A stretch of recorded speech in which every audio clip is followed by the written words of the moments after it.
That's the letter R, the letter U, and 6 exclamation points after ready. Ready is spelled R-E-D-D-Y. Are Okay. you ready? Isn't that a beer? Ready? Ready's cider, I think like a that hard sounds cider. right, yeah. I wouldn't know. I don't drink hard ciders. Ask Matt Frank about that.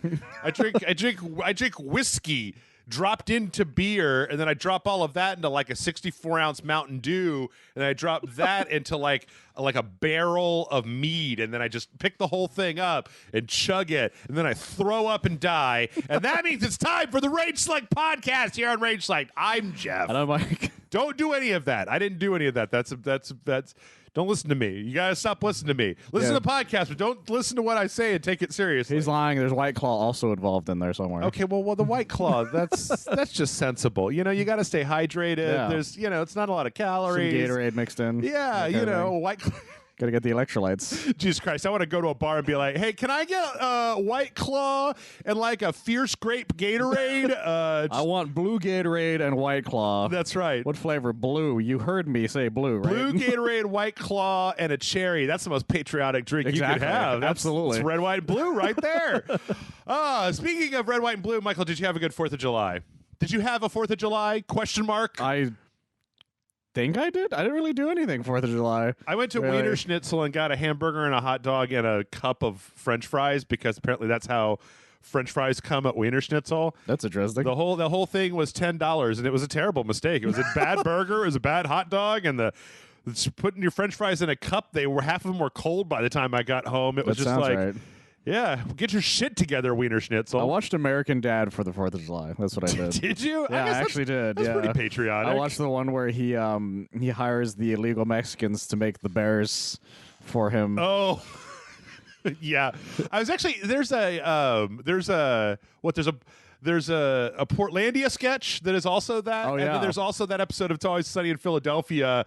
It's like I've seen 3 different shows with the "Oops, I made a sweatshop" thing. Well, It's Always Sunny isn't always "Oops, I made a sweatshop," although there's a lot of sweatshop jokes in there. Yeah. It's like, oh, good men died in Vietnam. You didn't go to Vietnam for a war. You were there to build a sweatshop, and good men died in that sweatshop.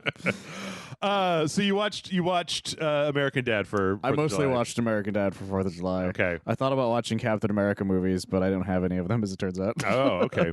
I watched Hamilton on the 3rd of July like 2.5 times. So by the 4th of July, I was like, You're all Hamilton now. I was like, I don't know if I want to watch Hamilton again. I mean, I want to listen to Hamilton all the time, but I don't know if I want to watch it. It's very strange watching something that you're so intimately familiar with sonically, because the recording of Hamilton was done from the actual stage production that they filmed. Yes. So it's different than like standing in a recording booth singing all your songs. So in some cases, like, it was weird because I was like, sing it right, Lin-Manuel Miranda. Why are you singing it like that? That's not how it's supposed to be. You don't sound like Lin-Manuel Miranda. Exactly. They gotta sound alike. I knew it. Sick bastards. Like to the point where I've actually thought about downloading the whole thing using my capture tech and then editing. and then like taking the soundtrack and seeing if I can like stretch the video and pull it in and pull it out and stuff to line it up with the actual audio. Well, they did that with the Weird Al polka thing. Oh yeah, that's true. And then I'll put out the Jeff cut of Hamilton, and everybody will be like, "Who?" And I'll be like, "I'm Jeff, man. I'm Jeff." Exactly. So yeah, I watched that, and then I also started watching season 3 of Young Justice. Oh, you did? Season 3 of Young Justice is just as good as season 1 or 2, but actually, okay. So Young Justice season 1 doesn't have a subtitle because it's pretty much just Young Justice. Yeah. Young Justice season 2 does have a subtitle, Invasion, and it has a lot to do with the new character Blue Beetle and some of the other new characters. Yeah. And then it only occurred to me like 8. I'm not done with it. I'm like 18 episodes into season 3. Oh, okay. Wait, 18 episodes? There's Not even- 24 Oh, per season. Jesus. It's so long. I have no idea. Yeah. Oh, fuck. Like between last week and this week, I watched all of one season and like 2/3 of the season 3. Damn. That's why I didn't see Hamilton any more than 4 extra more times between those times. But the third one had the subtitle Outsiders. And I it didn't occur to me because like the intro for it like shows the Earth and then shows Apocalypse and then it shows the Young Justice and it says Outsiders. And I was like, oh, cool. And then like 2/3 through it, they're like, here's this new team, the Outsiders. And I was like, oh, right, there's fucking a DC Outsiders team that they've been referencing, they've been building the whole time. Like this whole season has been about the creation of the Outsiders as a team. Who's in the Outsiders in this? It's so far down in the list. It's I would say this is a spoiler, but I mean, like, I'm just going to list off DC hero names. It's It's not really spoiling much. It's Beast Boy, Blue Beetle, Static Shock. Is that who, or X Static, the guy that came from like the Static Shock, probably. Static Shock, Impulse, and I think there might be. I think there's like one other person in there. Who's the blonde, young, like Wonder Woman? She's got like a black outfit with like the stars on it. I forgot her name. You put me on the spot. Yeah, I can't remember her name. Not Artemis, but like the other one. And so then there's like, because it's weird, because the whole conceit of Justice of Young Justice is that you've got like the regular Justice League, and then all the teen sidekicks turn into this Black Ops group that could do stuff because they're all edgy teenagers. Yeah, and they want to do course, that anyway. as they do. And so then in the second season, it's like a lot of the Justice League leaves, and this Black Ops group becomes like the primary group of superheroes trying to thwart this invasion that's happening in secret. So it's almost like you got Secret Wars happening, but then you've got like a dark Justice League fighting like the spies against the Secret Wars. That's crazy. It's really good. Everybody should watch this shit. And then in the third one, like there's just a lot of this like bringing in younger heroes. So like Outsiders are one team, Justice League is one team, and then you've got this same Justice League Black Ops team that has Geoforce, Forager, like some people that I was like, I don't know who the fuck these people are, but they spend like 18 episodes like introducing them and getting to know them, and you're like, oh, I love Forager. He's a really sweet guy, a sweet bug new god. So anyway, if you're done with Harley Quinn and you're looking for something animated, I think that Young Justice and Harley Quinn are both like heads and shoulders above most of the DC animated movies that they've put out. Quite a few of them. And I'm pretty sure I can say categorically that they're better than all of the just live action DC movies. Oh, yeah, that makes sense.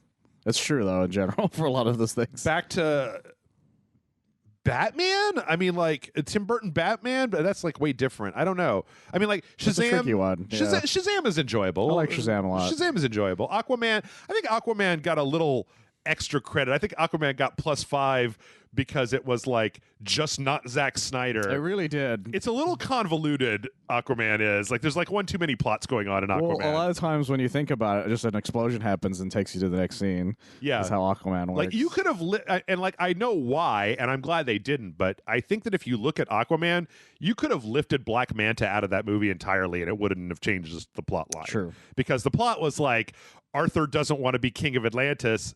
Shit, I've got to be king of Atlantis, and like I got to go find the what was it, like the big Cthulhu, it's the trident of something. Yeah, and my mom. It's such a convoluted movie, but it's a weird movie. But Shazam is good. Shazam is great, and I still thought Joker was good. It's become all swept up in all this other bullshit, but it was kind of did. Yeah, it was watchable. Like I'm not like it's not like my Fight Club or anything, but okay, yeah, I'm not just like, man, I want to be the Joker when I grow up. Anybody who comes away from watching Joker and wants to be that Joker, I'm like, God, no. Any of the other ones, all the way to fucking Cesar Romero, man. Like, I'll take any of them. Well, he's all scrawny as shit, so anyone could take him. Yeah. Well, also, he was mostly just suffering from realistic mental illness. That's also true, yes. Like, there's something compelling about the Joker that's like this sociopath, but he's also charming and he's funny. Like, this Joker in Harley Quinn Season 2 and his whole arc. Oh, my God. It's really incredible. It's really great. And the ending to his arc is really interesting, too. Very strange. And it only works in that universe. That's true, yeah. So anyway, enough DC talk. Michael and I, we got to start our own DC podcast because no one else is going to. And there's actually some good stuff out there. Next up after this, I'm going to go back and watch all of Doom Patrol. Okay. I need to watch that still. See how it goes. I tried Stargirl. I don't know that I'm into Stargirl, even though it seems good, just not. It seems like it's for somebody who's not a 42-year-old man who kind of hates teenagers. Oh, okay. Considering it's all about teenagers. And then there's also Luke Wilson, and I'm kind of also Luke Wilson. kind of like this on Luke Wilson. So, you know. I was wondering what Luke Wilson was up to for a long time. He's he plays Stripe in that show. Really? Yeah, like the robot from robot? the DC comics. I Yeah. realized that. I didn't know that there was a guy inside of Stripe in the. Oh, I don't think there is a guy inside of Stripe in the comics. I don't know. I never really read those comics. It's also really weird to I me. saw him in the show in Justice League Unlimited when he was in there, but there was a guy in that. So it's really weird to me because this is like. I'm really familiar with Starman from the James Robinson Starman with Jack Knight and Ted Knight and the Knights, like the guy that made the Cosmic Staff. But this is like the spin-off of that with like another Starman who just got one of the staffs from Ted Knight. And like in the show, they're even like, yeah, the original Starman, he didn't build this. Somebody else did. And that's a story for another day. And I'm like, no, I want that story. I don't like this story. I want the other one. yeah, Stargirl is a creation of Jeff Johns. Oh yeah, he named after his name is sister. like in 4 places in the titles for that show. Yeah, he named her after his sister, who unfortunately had perished at an early age. Oh no, kind of thing. Well, that sucks. Apparently, like there's a picture of his sister in the first episode somewhere, or something. I know Jordan Cobb pointed that out to me. Okay, but yeah, there's a lot of good DC stuff that's not the movies. Well, and it helps that there's like nothing from Marvel right now. That's true. Like, do you want to watch Infinity War again? Or just watch Marvel's Spider-Man, I guess, and that's not very good as far as I can tell. I guess. But I started watching Close Enough. What's that? Is that J.G. Quintel, who made the regular show? Oh, that animated show you talked me about. He had a show that was supposed to be on CBS like almost 3 years ago at this point, and at CBS didn't show it for some reason. The rumor has it that involves Louis C.K.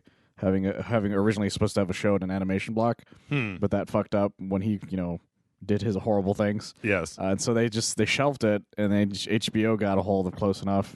And they finally there's like 8 episodes, like 8 20-minute episodes. Okay. Finally. And they're amazing. They're really, really funny. Okay. Personally. And Close enough, huh? Yeah. And it's super easy to get through, too, because like I said, 8 20-minute ones. And they're technically just like 11-minute ones in between, or kind of thing. So it's like, all right. Yeah, 11-minute ones, and then the last one is like 20 minutes fully. Well, it's crazy as shit. All I know is I got to finish this shit before next week because Ghost of Tsushima comes out on Friday. And yes, that's the big true. thing. All right. Well, speaking of Ghost of Tsushima, let's talk about video games. So we are next week going to be treated to both the Devolver Digital Conference as well as Ubisoft is having their own conference. I don't know why they decided to space all this shit out. It makes my job really hard. I wish they would have had them like 1 week, 1 week, 1 week, 1 week instead of like 1 week, 1 week, 1 week, and then a 2-week gap, and then like Ubisoft and Devolver and stuff. Well, the issue is they didn't have like a whole thing to tell them when to do it now. Yeah. So now they're all trying to figure out, should I do it now? Well, no, somebody's probably going to do it. No. Well, how about now? And then somebody... They just call... Man, you know what? I schedule like 8 different co-hosts every... No, it's like 4 different co-hosts every week. I can schedule around Sony, I was EA, about to say Microsoft. Archer doesn't count as a co-host. He kind of does. My dog is kind of a co-host. He provides moral support. He does. But unfortunately... the leak monster has struck. Yes. The leaks have sprung, and we got a couple of Assassin's Creed Valhalla leaked videos. And, the originals have been taken off of YouTube, obviously, because that's what happens. And then, like, we kind of have some mirrors and stuff. Some residuals. I watched this, and... I don't know, Michael. Why? We were talking about this earlier. Yeah. I don't think I like Assassin's Creed anymore. No, I stopped liking Assassin's Creed some time ago. It's weird because I think about Ubisoft and I'm like, I don't think I like Ghost Recon anymore, and I used to. I don't think I like Assassin's Creed anymore, and I used to. After Blacklist, I don't like Splinter Cell anymore, even though I keep asking for a new Splinter Cell game. I'm now kind of afraid of what would happen if they made a Splinter Cell game. It'll become an Assassin's Creed game. That Sam Fisher would walk in with like ammo belts and a fucking huge machine gun and just start mowing people down. That sounds right, actually. Because I feel like all of Ubisoft used to, when you play D&D with Ubisoft, they used to be, I'm the rogue, and now they're like, I'm a fighter. I'm going to fucking hit stuff with a sword. Like, why does this character even have a quote-unquote hidden blade? Like, they seem to walk up to people with an axe to chop their fucking heads off, not to, like, sneak up behind them and, like... we were talking before about how part of the appeal of the original Assassin's Creed to me was that you were walking around in this world, but you were an assassin. So Yeah. it's like at any time you could just fucking go nuts and start killing people, or you could just walk around and be like, "Oh, hello, oh, it's a nice day. I hope nobody dies today." You can just do like stealthy shit all the time to people. Yeah. That's what I loved about. Like one of my favorite things to do, and I think it was in 2 or Brotherhood, or maybe both of them, is you have a poison version of your blade. Oh, that makes them go crazy. Yeah, and you just walk up to just be like da da da poison, da da da poison, and then just watch shit go batshit insane. Yeah. Well, then when they got poisoned, they do this weird thing where they would like whirl around in a circle with whatever Yeah. weapon they had, and sometimes they would hit their friend that was standing next Turn to into them. Crash Bandicoot. Yeah, like I was talking to you, I was saying, like, you know, it used to be that in an Assassin's Creed game, if you walked up behind somebody and hit the like hidden blade button, you would do the hidden blade, and that person would die. And like starting with, I think, like Unity, it became this thing where it's like that guy's too high of a level, so you're gonna hit the assassinate button and you're gonna stick him, and then he's gonna fucking knock you down and pull out like a battle axe and be like, "Wow, what was that? I'll kill you, assassin!" And it's like, what the fuck is the point of having the hidden blade if it does nothing? Like, I don't know. It's almost like in moving from the old style, it's like somebody decided they had to have an RPG system. That's really what it comes down to. And I really don't think that these games need an RPG system. Or if they wanted to make a game like this, I kept watching this footage and thinking of God of War, like that we just played. Yeah. And how like in God of War, the combat was so satisfying. God of War, this is Norse. God of War is ostensibly somewhat Norse. It's not about like sacking Britain, but it does have some kind of Norse flair to it, right? But like I think about the way that the combat looked in God of War, and everything had like weight, and it felt important, like when you hit somebody. Whereas here, it really feels like you had said that you'd heard some people making like comparisons to The Witcher, but even in The Witcher, like when you hit somebody with a sword, I feel like the game really emphasizes that you just fucking slash somebody. Whereas here, it feels very airy. It feels very inconsequential. Well, Like, it's the same issue a lot of those other Assassin's Creed games I've had, is that you're just sort of flailing, yeah, and every time you hit something, it doesn't feel like you've hit it. Yeah. Per se, there might be like a quick recoil almost. right. But for the most part, you don't feel the hits. Well, like later on, I mean, you said that you had a hard time keeping your brain engaged with this, and I get tried. that because I did too. But like, I was watching some of the fights where the main character was getting hit, and again, I do want to stress that what we were watching could very well be an even earlier build of what they're about to show. Yeah, hopefully. And badly like unfinished footage. Like, I actually was thinking about the possibility that what we were seeing in the 30-minute part was like somebody who is going to be doing the gameplay walkthrough, like capturing what they're going to be doing and then sending it to like the person who's going to be doing the narration to like see what they're going to be kind of going through. To, It definitely like, write their feels script. like an early build, because there's a lot of moments that are that definitely wouldn't be shown in a normal gameplay thing. Right. There's a point where they have a battering ram at one Oh point. God. And they're pulling the battery ram back, but the character model is going batshit insane Yep. as they're doing that.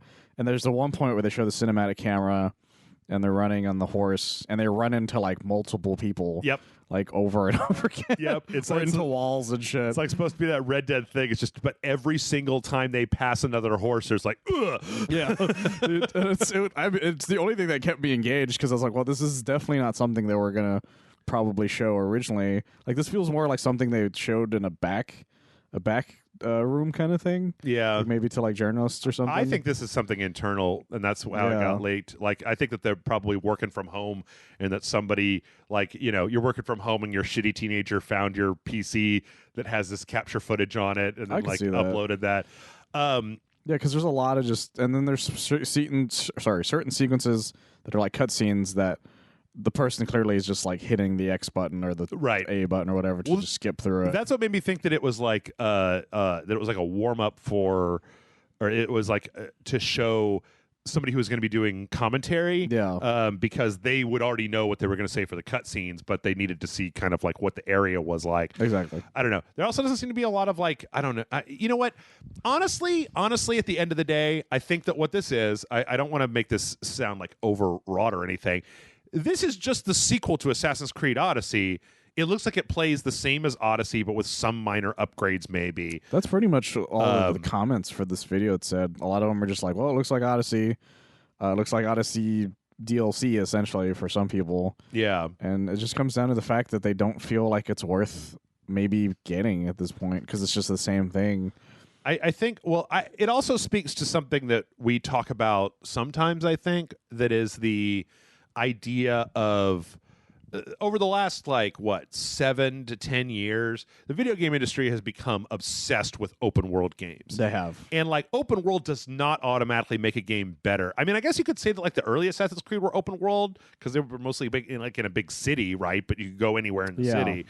But I don't know. There was a second video that I didn't send you that was a boss fight, and they're obviously bringing in the kind of supernatural horse shit from the first two, where I don't even know how that fits into the story. You fight gods in Odyssey, but are they really gods, or are they animus puppets, or are you hallucinating? Because it seems to me when you start adding magic powers and shit into Assassin's Creed, that starts to bash up against the whole we're using science to go into our genetic memory. But that's the issue I've always had with some of the later Assassin's Creed stuff is they don't seem to know what to do with it anymore. Yeah, and because the original main plot ends with 3, and there's a hint at something that could keep going from there, and then they don't really do much with it. There's apparently some stuff here and there that finally mentioned it later on, but they don't know what the end game for it is, and so they just so now it just becomes Now it becomes a list of a timeline going, so where should we make this Assassin's Creed next? Right. Without an actual reason as to why you should be there to begin with. Yeah. In fact, somebody on the Slack channel on the Discord finished Odyssey, and they came in and they were like, I just want to let you know, Jeff, finished Odyssey. It's pretty fun once you get into it. The story is meh, but the combat and all the upgrade mechanics and all that stuff is good. And I read that and it was just I want a story. I want a good story from Assassin's Creed. I don't get. I mean, I get something, right? When we were playing God of War, the thing is that why do I keep saying it like that's weird? When we were playing God of War is fish sticks. I'm making it into one thing. So Kratos God of War. When we were playing that game that I can't say, the reason that it was so compelling was because of the story. The story was compelling, and then good story plus good gameplay equals holy shit, this game is awesome. Whereas I never was able to get into the stories for these. They're a little too esoteric, and I feel, again, it just feels like Ubisoft seems to me that they're relying on style over substance these days. Because they really do. What was the story of Ghost Recon? John Barenthal has fucking Skynet. He used to be a recon guy. He betrayed the ghosts and made Skynet a thing on Steve Jobs's something like Jungle. What the fuck? I don't know. It makes more sense than some of the Call of Duties. Yeah, but yeah. The main issue with the fact that the story isn't there anymore is one of the reasons why some people are turning on this already, even though it's early on footage probably. Yeah. The problem is that a lot of people, if you make something look the same as the last game, that's fine if the story was good. Right. Because then you're just well, I just want to know what happens next. Right. But if you're well, I don't care about the story, I want the game to be good, and you see the exact same goddamn thing you did prior to that point, we're not some people aren't the way Madden fans are, where they just they add another name to something and then they're oh, that's perfectly fine to spend another $60 on. Sure. The thing is, a lot of Assassin's Creed fans, they had that issue even when Assassin's Creed 2 through Revelations kind of was happening. Right. But luckily there was enough good changes in between that made it, and the story was compelling with Ezio. And then once 3 happened, and then 4 happened, and then everything was almost the same for a lot of people, and the story wasn't there anymore, they stopped caring. Yeah. And that's going to be the same thing that happens here if they don't really make good changes that make it compelling to want to play this. Yeah. Is really the issue. I mean, when people talk about Assassin's Creed characters, right? They talk about Ezio. They don't talk about fucking first guy. Oh, I talk about Altair, Ezio, Connor. and then Edward Kenway Right. is the fourth one. But then Edward after Kenway's that, great because he's a fucking like a pirate scum, you know. and then after that, once you get to 5, that's when people stop Unity. saying their names, Yeah. kind of thing. After that, it's just like French guy, Syndicate British guy, bros, the bros, British siblings, yeah, Egyptian guy. yeah. So I don't know. I mean, I'm sure that somebody's excited for this. I have really over the last 2 years, I've come to learn that I'm like, I don't like Ubisoft anymore. Like, I just don't like the games they put out. I'm not a fan of Ghost Recon. I'm not a fan of Division. I've tried multiple times to kind of get into them, and I'm just not really into what they're doing these days. I don't remember the last Ubisoft game that was theirs themselves that I actually was like, oh my god, I can't wait till that comes out. The last Ubisoft game I played was Trivia Pursuit, kind of thing. You know, was it that roller derby game that I made you play after yeah. E3 like There was last that year? too, yeah. Yep. But I wasn't the one who would like whose idea that was either, kind of Yep, thing. true. Like I wasn't excited about it.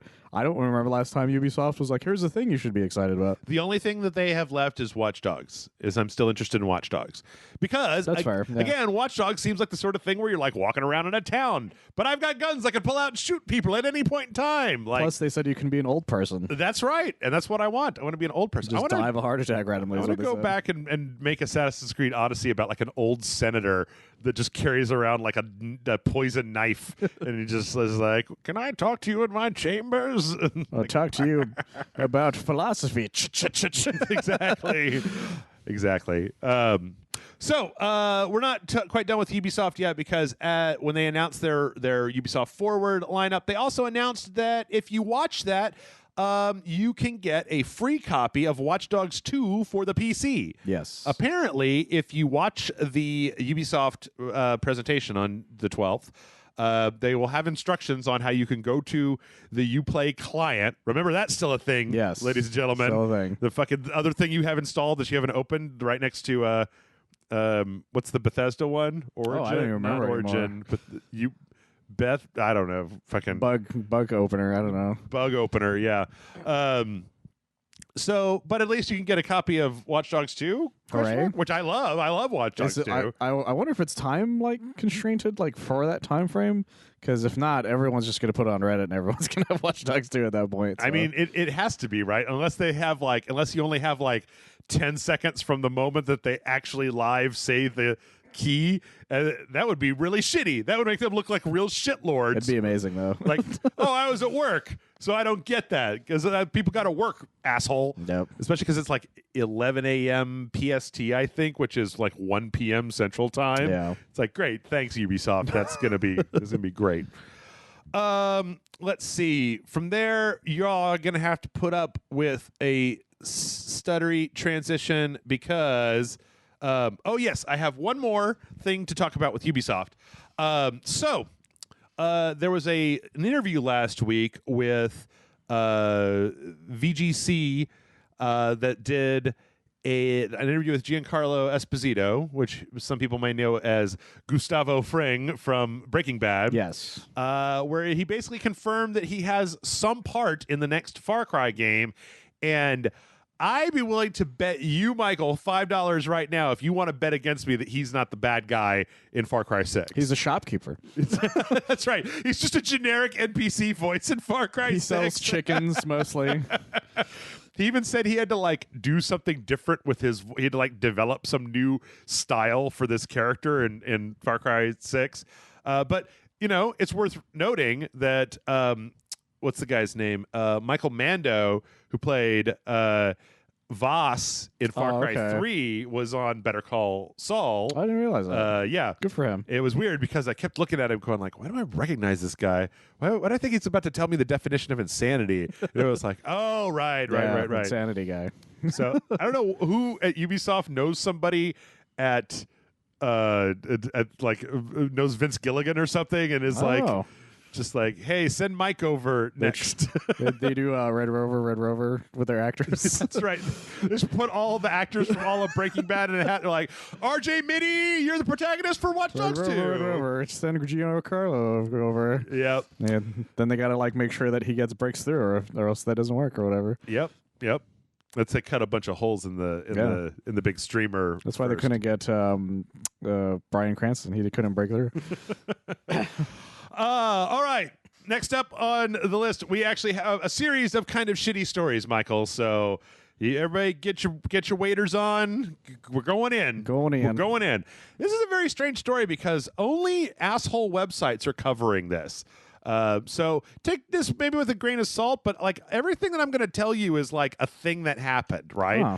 But like when I did a search for this news story, I found it from like One Angry Gamer and whatever that one Comicsgate website is. Okay. Like, and then this website, Spiel Times, and I don't know if they're like white supremacists, and I don't know. They're the only one I haven't heard of so far. Sorry if you're not, but like The One Angry Gamer has a list of people he calls traitor, and I love that there's some that are double traitor. ooh. So yeah. Double Trader.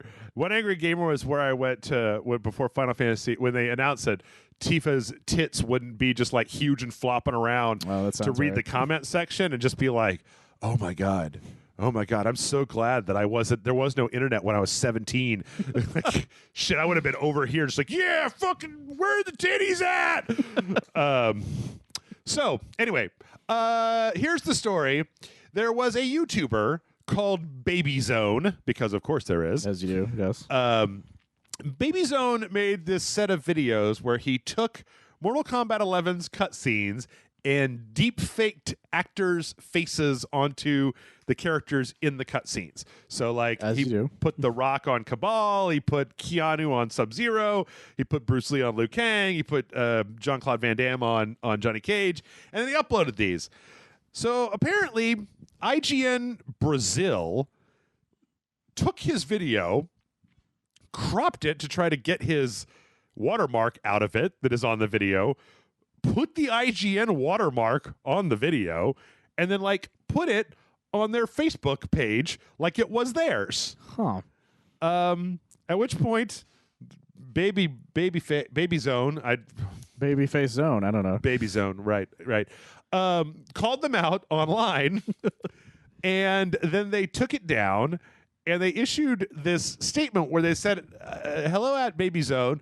From the IGN Brazil team, we are deeply sorry for this. We understand our mistake, and we deleted the video. This is not going to happen anymore, and we are committed to mention individual creators when we share videos in the future.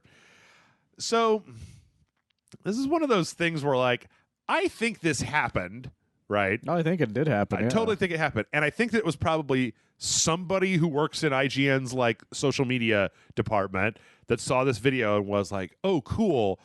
And then like put it on IGN Brazil thinking like nobody is going to care about somebody, IGN Brazil. In fact, I'd be willing to bet that the when the video has this like the cropping that happened and it has like half of the Baby Zone's like channel name on there. Yeah. I bet the person that made this video, that watermark moves around over the course of the video. Oh, okay. And I bet that they cropped it to get rid of it on like one side, but they didn't see that it came back later on another side. So yeah, I kind of wish that they would just be like, hey, this was an intern, or like we have fired the person what done this from our social media, instead of like, oops, we'll make sure not to ever in the future, we'll make sure to like credit you when we rip off your videos and put our watermark on it. Maybe, who knows? Maybe we'll tell them. The flip side of this story, because it was on all those other websites that I was talking about, is that this is like, aha, see?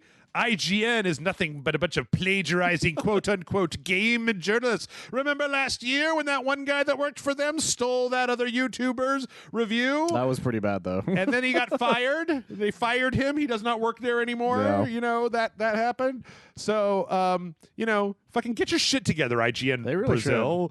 Well, not even just IGN Brazil, because that guy was like full on IGN. Yeah. And I remember that story, and I remember just how fucking funny it was.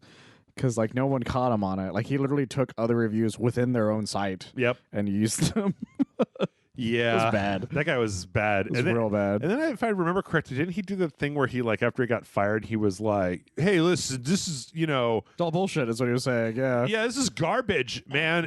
I invite anybody to find any other times that I ripped off anything. The internet was like, challenge accepted. Well, that's how they found all the other reviews when Yeah. copied the reviews in IGN themselves. Yeah. It's like, oh yeah, here's a giant list of them. Yep. It was bad. Yeah. It was real bad. So get your shit together, IGN. you know, your YouTube channel is a pretty good place to find like movie trailers. But IGN used to just be a section that I went to get cheat codes back in the day. okay, Yeah, they used to just have a cheat code database. Kind of thing. I feel like they establish like a wiki for every game. Like they just create a blank wiki for every game that they review, and it really sucks because I've been like, where is the gold statue in level 6 of The Witcher? And it's like, here's the IGN wiki, and I go there and it's like, oops, nobody's put anything here yet. And I'm like, well, quit putting chapter names in there if there's nothing fucking there. It's a pain in the ass. Like, come on. I don't put up blog posts with no Rage Select videos on them. And then it'll be like, check back later, I guess. Maybe I might put something here. I don't know. Who knows? I got to go to Baby Zone's channel and download some videos. Because I saw them, they put like, you know that social media thing that's below YouTube? Where it's like you could put like stories now. Oh, okay, yeah. Like IGN put something that were just like, oh, Ubisoft reveal is coming on the 11th. What are you most excited for? And people are like, you steal any more videos? Maybe I'm excited for you not to steal videos anymore. And I was like, yeah, IGN, you need to shut the fuck up for like 4 days. But yeah, that's not going to happen. IGN isn't the smartest. It's true. It's true. They haven't been in a while, though. On the other hand, I mean, I don't know. We talked about it last week, but like, you know, there's this kind of weird narrative online where it's like, scumbag game journalists. And I'm like, it's true. Yeah, that has been the thing that everybody's talking about. For some reason, it's not a thing, though. It doesn't make any sense. I'm so glad that I run a website. I want to take this moment to shout out every single person who is a patron of Rage Select at patreon.com/Rage Select. Because you know what it means? It means that we can play fucking PS2 games. We can play old games. I found 2 indie RPGs this week that were super fun to play. Where you're just like, yay, great. As opposed to like, well, we're going to play Trackmania. Even though I hate racing games and none of my co-hosts like them either. Yeah. And it's procedurally generated and it's Ubisoft and it's going to run like shit on my computer and I'm going to try to squeeze 2 episodes out of that.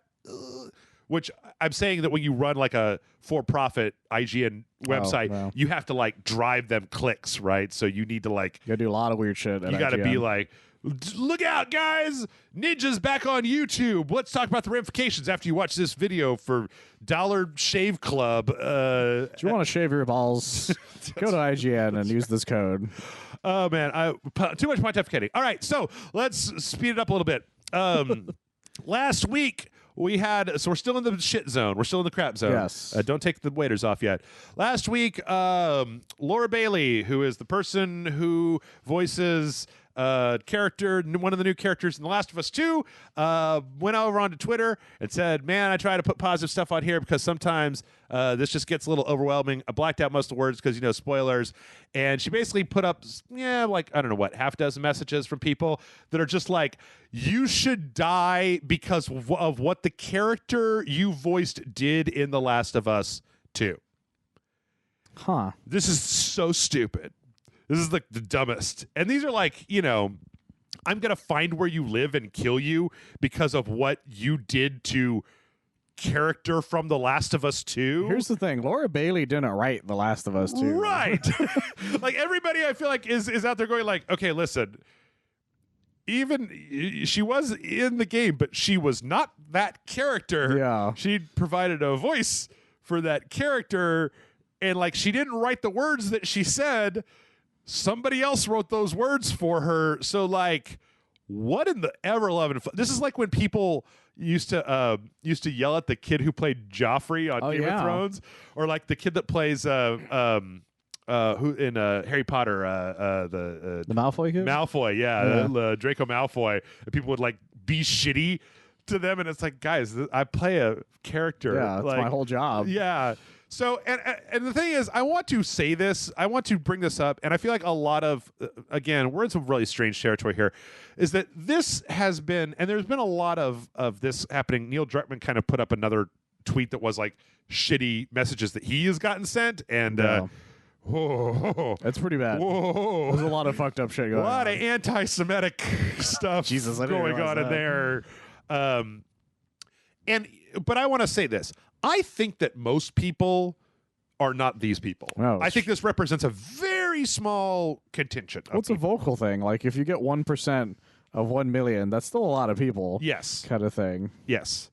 So I don't want to use this story. I don't want to come off like a quote unquote game journalist waggling my finger at all of you gamers and saying, look what you did, you bad old gamers. What I want to say is, this is what I really want to say, and I think that most people should, when this stuff comes up, this should be their message more often. If you know somebody that's like this, maybe try to talk to them about it. Look, guys, it's about ethics and criticism. I don't think that anybody listening to this podcast is this person. I hope not. Because I'm pretty sure that I've driven them off with my Jeffness. That Probably, they're yeah. repelled by my internal game journalism. They've been thrown away from the website. But like, if you know somebody that is this angry online about The Last of Us 2, I hope if you're their friend, like that you're like, hey man, do you want to go get some ice cream and talk about the differences between fiction and reality? Or like just try and talk a little sense into them and don't just ignore it. I actually used to know somebody like this who got this irrationally angry at video games. Oh, jeez. And I don't know them anymore because they were so goddamn irrationally. That's usually what happens. They either you stop talking to those people or those people outgrow it. Yeah. So Also, they will outgrow it. Naughty Dog actually put out this is like a real no-brainer, right? Yeah. Naughty Dog put out a statement. They were like, "Hi, if you want to criticize our game, we're cool with that. Don't abuse the people that work for us." I would laugh if they set out a post that said, "Please abuse them." Although we welcome critical discussion, we condemn any form of harassment or threats directed towards our team and cast. Their safety is our top priority, but we must all work together to root out this type of behavior and maintain a constructive and compassionate discourse. Sure. Yes. Yeah. It's about ethics and criticism. I even think As I said. I even think that if you want to like at Naughty Dog on Twitter and tell them, go to hell, you ruined The Last of Us, I fucking hate you, at the Twitter account for Naughty Dog. That makes more sense. I think that is not like I would say I think that's rude. I'd rather you didn't. But if you need to express yourself, that's just like an entity where a person who sits on the other end of the keyboard gets paid to deal with that shit all day. Yeah. But like this, it's like the do you think you watched the what's the guild? Not the guild. The Rob McElhenney. Mythic Quest. Mythic Quest. You Yeah. watch Mythic Quest. I saw some of it. Yeah. The woman who's their social media Oh, yeah. manager, and they bring like the class. She's this overtly chipper person. There's just this one scene where they bring this class of little girls down there, and she's like, "Yeah, I get to talk to all of our fans all day, every day. Like, what's in that envelope?" It's like, "Oh, that's just some of the feedback that our passionate players have sent back." And the little girl reaches for it. She like slams her hand down, and she's like, "No." And then like one of the other girls like, "I wanna have your job when I grow up," and she's like, "No, you don't. No, you do not." I have a friend who actually he does do the social media for some places, and he's just like, "I hate it, Mike. I hate it so much." Yep. Well, speaking of hating stuff, we're not out of the woods yet because Evo is canceled. Yeah. Because some stuff came up with one of the co-founders, I believe, Yes. of Evo. One of the two brothers. Kind of into some underage dudes stuff. Well, his is an interesting one because he was accused of a lot of the stuff like 20 years ago, kind of thing. But the internet, none of that shit goes away. Right. And I'm not saying that's a good or a bad thing. The thing is that like it sucks because that's not the only thing going on in the fighting game community right now. Yeah. Because holy fuck, the list of allegations going on right now in the fighting game community is huge. Really? Like holy shit. There's like I went to a Super Smash subreddit. They're like, here are all the allegations, and I started going through it, and I just kept going and going and going. I was like, oh, I haven't stopped scrolling, have I?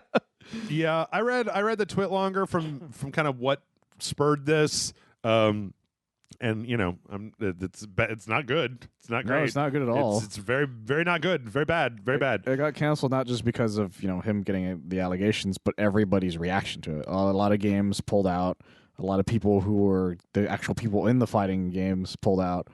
Some of the people they had to be the announcers also pulled out. It was crazy. Like, yeah, everyone was pulling out. Capcom, NetherRealm, Bandai Namco, even the people who made them's fighting herds, which were supposed to have exactly a thing there. It's crazy as shit. So yeah, so there is no Evo this year because basically this all happened and it's crushed the whole organization, so they Shattered. need to like reform and maybe move forward. So We're hoping everybody in the fighting game community is hoping that they can get past this and that everything can be better from here on out, because all of the allegations coming out of everything has just been so fucked. yeah,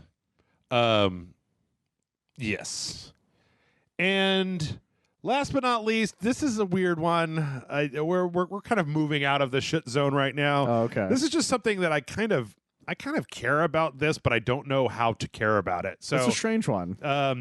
Call of Duty, Modern Warfare, and Warzone had an emote that was the OK symbol, where you put your thumb and your forefinger together and you hold up your fingers. Yeah. And it used to be that it was like a thing that you would see a lot in the subreddit where people would like kill somebody with like a handgun, and it turns out you could do that emote like at the same time that you're using like a one-handed gun. I did not know that. Well, they've taken that out, and for anybody, oh sweet summer child, if you don't know why, just skip over this part. But if you really want to know, 4chan, I don't know, man. Like, this is such a fucked up. What was it just situation. 4chan though, kind of thing? I think it started on 4chan. Either as way, like it's a pain in the ass. as like this thing where they're like, what if we convinced the world that the OK hand symbol was actually like a white power racist? Their explanation like, is interesting. side. Too. Yeah, it's that the three other fingers are W, and then holding your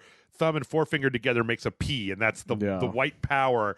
And that like they were like, wouldn't it be funny if we could convince the world that flashing the OK hand signal was actually something that racists did to signify to each other that they were racist in secret? And everyone's like, yes. And then, as happens a lot, see, I don't know what, Pepe the Frog or everything, like the white nationalists just started doing it for reals. And then it became a thing where it was like, well, the fucking fiction has become reality. And so now, like the other day, I got coffee at Starbucks, and when I got done, like we'll go back to the previous podcast, I'm 42. I'm still trying to, my brain doesn't remember that like flashing somebody this universal symbol that just means like okay, that is exactly what it means. And I did that, and like it wasn't like the person at Starbucks was like, oh, because I'm pretty sure that they've seen me a lot. But as I was driving away, I was like, oh, I sure hope that person didn't think that I was trying to like flash them like thank you Whitey, wink wink, right? Like so Call of Duty has taken this out. They've taken the OK symbol out. It sucks because I was a big fan of the OK. I don't even mean just in the game. I mean just in general. Yeah, like there's a lot of television stuff, like when Axel Foley does the OK kind of thing, like in the I think it's the first or the second one kind of thing, and like just like it's just okay. The symbol just means okay, things are fine kind of thing. But now people try to taint every little dumb thing. And not only that, it wasn't even just okay. It was people also used it as like a thing to like be like, I got you kind of thing. Like if they looked down and like you saw it, they punched you kind of thing. Oh, because I remember there's a whole episode of Malcolm in the Middle where like he keeps doing it and beating up race kind of thing. And that's what I remembered it for besides okay. And now that's tainted too because you can't even just do that I don't have any authority here, but if it was up to me, I'd be like, I think we should all keep using that hand signal and then just like fuck them, because then it's like what we're all just gonna use it, so they're not gonna be able to like no, they're just gonna think everybody's into their thing, and then Hispanic people and Asian people of color will use it, and they'll be like, wait a minute, that doesn't make any sense. And it's like, that's right. It doesn't make any sense. It was ours in the first place. It never made any sense. I don't know. Do you hear what they're doing with Hawaiian shirts, apparently? Yes. Apparently Hawaiian shirts are racist now. The Boogaloo thing. Yeah. So stupid. It would be like if, like for me, it's the equivalent of what if somebody made waving into like, this signals that you hate Italians. And I'd be like, what? No, it's waving. I've been doing it my whole life. It's like, not anymore. Not anymore, bro. Now it's a hate symbol for Italians. And if an Italian sees you, he's going to run up and punch you in the dick. for waving, and I'm like, that's what it's like to me. So Well, to me, it's like if you did the peace symbol, and then all of a sudden somebody was like, "Well, that means that you're racist towards Vietnamese people." And I'm like, "What? Why?" Well, because Right. it's a V. I'm like, that doesn't make any fucking sense. yeah, I don't know. It's the I don't exact know. same thing. I don't know what to do with it. Fortunately, I don't see that many people, and when I have a podcast with Michael, I don't just flash him to OK symbol the entire time. I'm trying to convert him. Oh God, that's such a terrible joke. Yeah, No. that joke wasn't going to work as well. All right. Okay, we are out of the shit zone. Yes, we've hopefully. come out of the shit zone, and I got a special way to get us out here. This week, Nintendo put up a preview for a game called Don't Get Caught that is coming next week to the Nintendo Switch. This game, I shit you not, is about hitching a ride with a stranger and then jacking it in the backseat of their car to Polaroids and trying not to get caught. And it's like a jump scare Five Nights at Freddy's where you got to keep looking at the pictures in order to jerk it. So you can't know if the guy's turning around. And then at some point, he's also got a creepy doll in his backseat. It's the weirdest game I've ever heard of. It's pretty strange, and I don't know why it's on Nintendo Switch. That's the weirdest part to me. But it shows that Nintendo wasn't kidding about when they said we aren't really going to do censorship on our system. Yep. Because holy shit. This is a game about jacking it. And About what I jacking really it, wonder is in the trailer, like the dick has like a Smiley face. Lego head on Yeah. top of it. And I'm like, is the full game going to be uncensored? Is this like Steam where I've got to pay $4 to see the I doubt it. top of the dick? The rating was like Peggy 16, so I assume it's not. This is But like some of the images in the Polaroids, I think, are just like normal images you find on the internet. Because I recognize the buff guy dressed like Laura Croft. Oh, Because that was a cosplay image I saw a long time ago. this is like Peggy 100. Like nobody should be playing this Yeah, game. it's ultra porn. I don't understand. I don't understand. Apparently, it's a thing in the UK that they call danger wanking, Really? and it's like there's a thing where it's like one of the things you do is start and then like call your friend's name and try to finish before they like walk into the room where you are. Oh my god! And I'm like, But why? I don't know. Oh, I can't give you any cultural context for danger wanking. now I'm worried about. I'm going to come here and you're like, just come on up, Mike. No, dude. I am a homeowner. It's all figured out. I've got a lot of shame. I'm not going to be on the other side of my door just like, yeah, wait till he comes in. He's going to see my dick and then I'm going to punch him. So fucking weird. Yeah. So strange. Oh shit, we have to go a lot faster. Okay. Deadly Premonition 2 came out this week. Speaking of Switch games, we got Deadly Premonition 2 that is going to be out by the time this podcast comes out. Apparently, the frame rate on it is garbage to like an extreme degree. I read one review of it that said there isn't any way to invert the y-axis. Ooh, that's weird.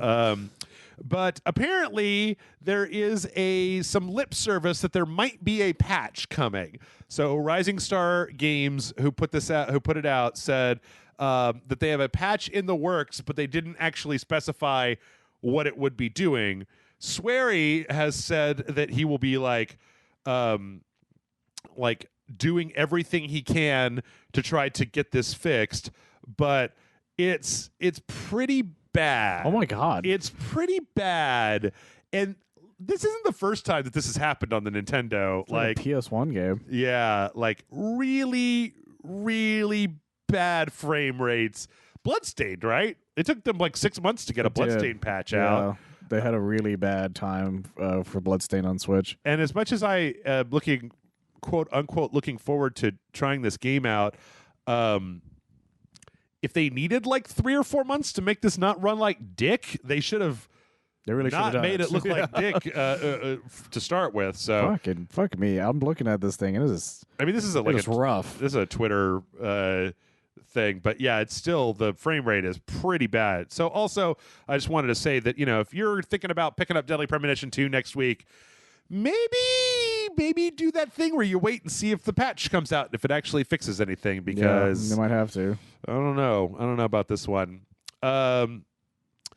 Going from Nintendo to Microsoft, there was an interesting story that came out last week where Microsoft basically has given a lot of some preferred guidelines to the people making games for the Series X, saying that it would like for them to use what is the thing that they keep talking about?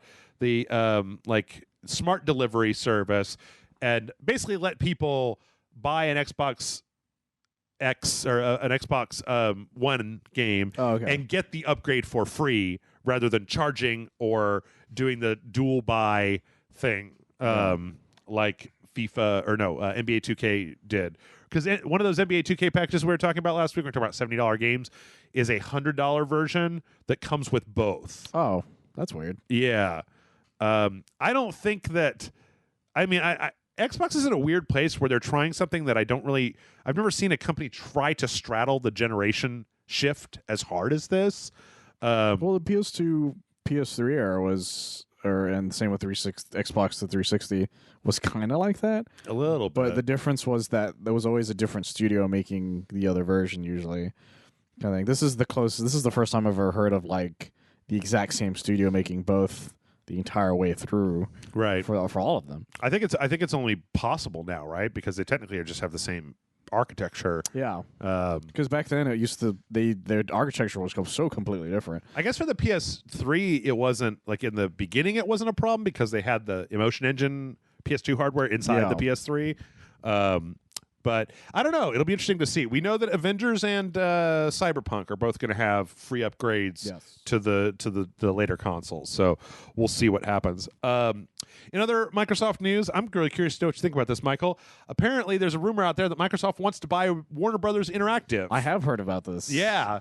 I was reading this article on VG247 where it says Warner Brothers is currently owned by AT&T, but the multinational corporate giant is considering parting ways with Warner Brothers in order to help alleviate its $154 billion debt. Oh my God. I'm like, what? Business is weird. I don't understand how it works. Like, that's so weird. If I had $154 billion worth of debt, somebody just come to my house with a flamethrower and burn it down. I'd be like, good riddance. Jesus. So yeah, what do you think about Microsoft owning? I almost feel like Microsoft would be a good company to have those properties because Warner Brothers is kind of inept at making video games. Like they've kind of done all right with like, okay, they got 2 Arkham games, right? But outside of that, like I feel like most of the Harry Potter games have been kind of garbage. The Harry Potter ones haven't really been well received. I think 1 or 2 of them might have been decently received. There was that Superman game on like the 360 and the PS3. Superman Returns. I think that was EA though. Oh, okay. If I remember correctly. What else? What other property? I think I want to say they did Justice League Heroes.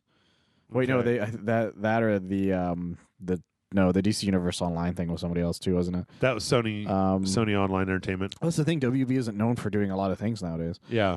But the thing about WB games is that they also own Middle Earth, Shadow of War. Oh yeah, that's right. Yeah, those are the only other big ones they've done. But they also don't they also kind of own the MK stuff, if I remember correctly? I think they're publishing it. I don't know. This is like I don't really know. I remember WB buying Midway so they could do or buying NetherRealm or something like that. It's a good question. But the thing is it's fascinating what could happen with it if Microsoft buys them. Because if Microsoft buys WB, like all the Batman and DC stuff could possibly just be set to only Xbox stuff. Right. Which is kind of insane to me, because especially with the way even the Arkham games were on Sony, because there was a lot of specific suits that were only in the Sony version that aren't in any of the Microsoft versions. Yeah, they do. Could be a strange switch. They do have NetherRealm. They have Avalanche, Monolith, NetherRealm, Rocksteady, Telltale, Telltale, and then the WB Boston, WB Montreal, New York, San Diego, and San Francisco. It could be a huge get if they do it. Yeah. And I think whoever it is that is publishing the Warner Brothers stuff currently, I think it would be really good if Microsoft got a hold of it, because a lot of the last few Warner Brothers games that we've seen have been disastrous because of what seems like upper tier management. Yes.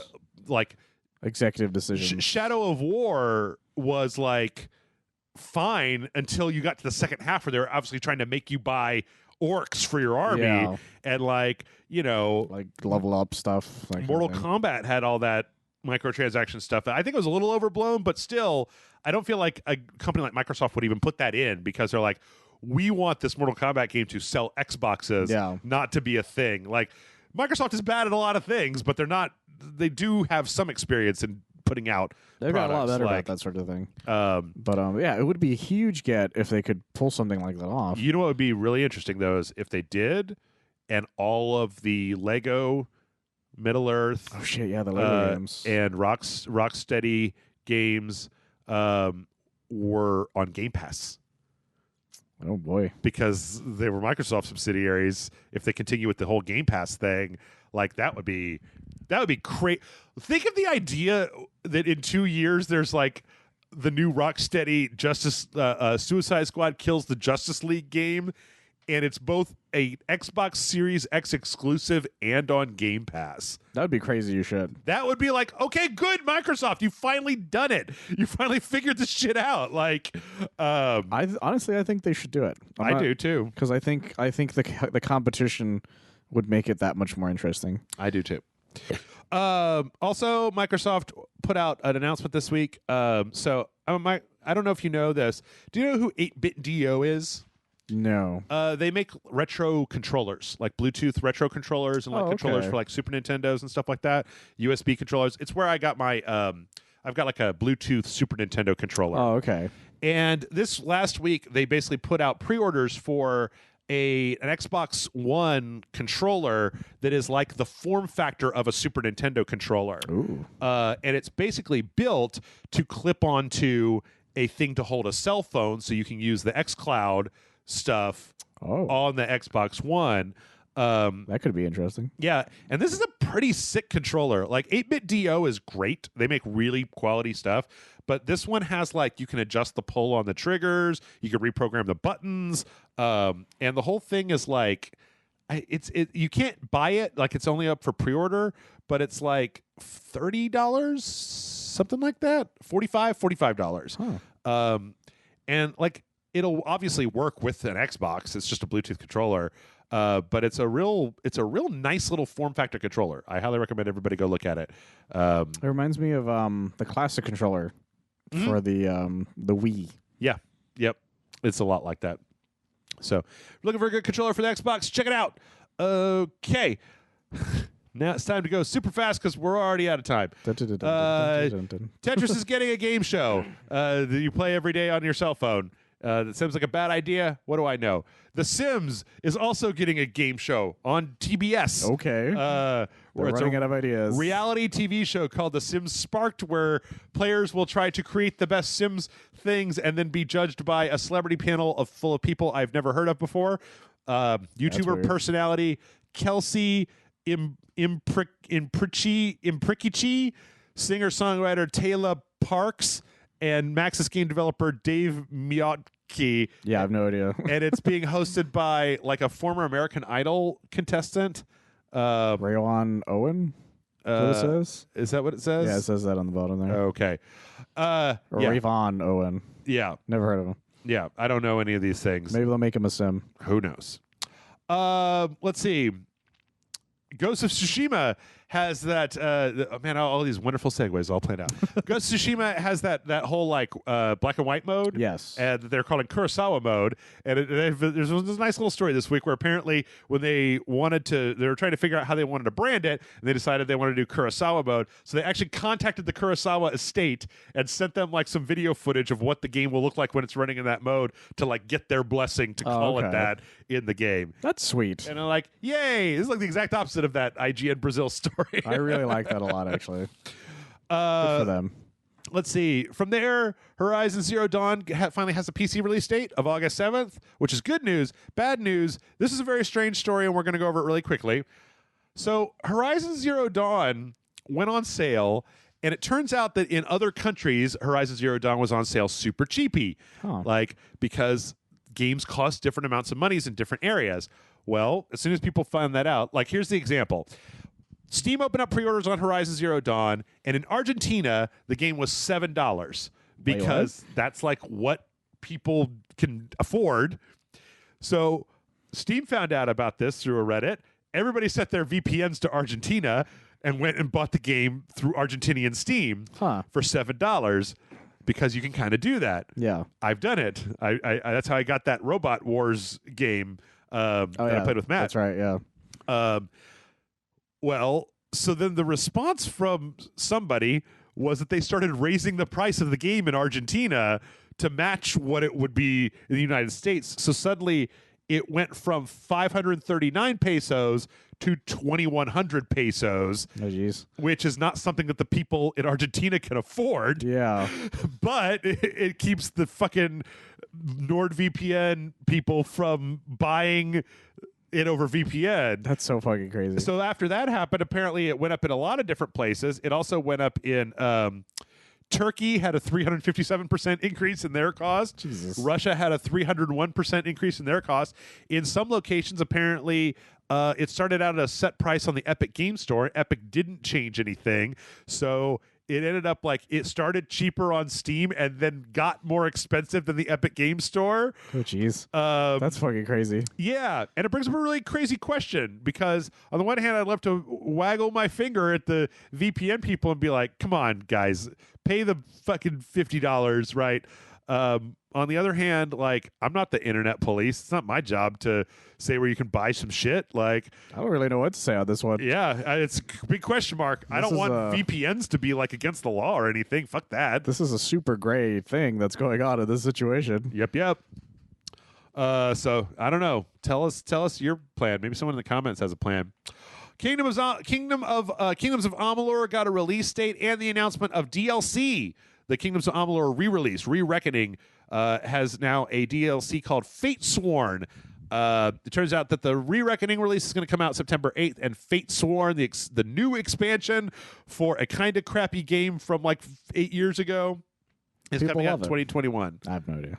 Did you play Kingdoms of Amalur? No. It's not very good. It's like an action RPG. That whole thing where like, what was it, like Rhode Island?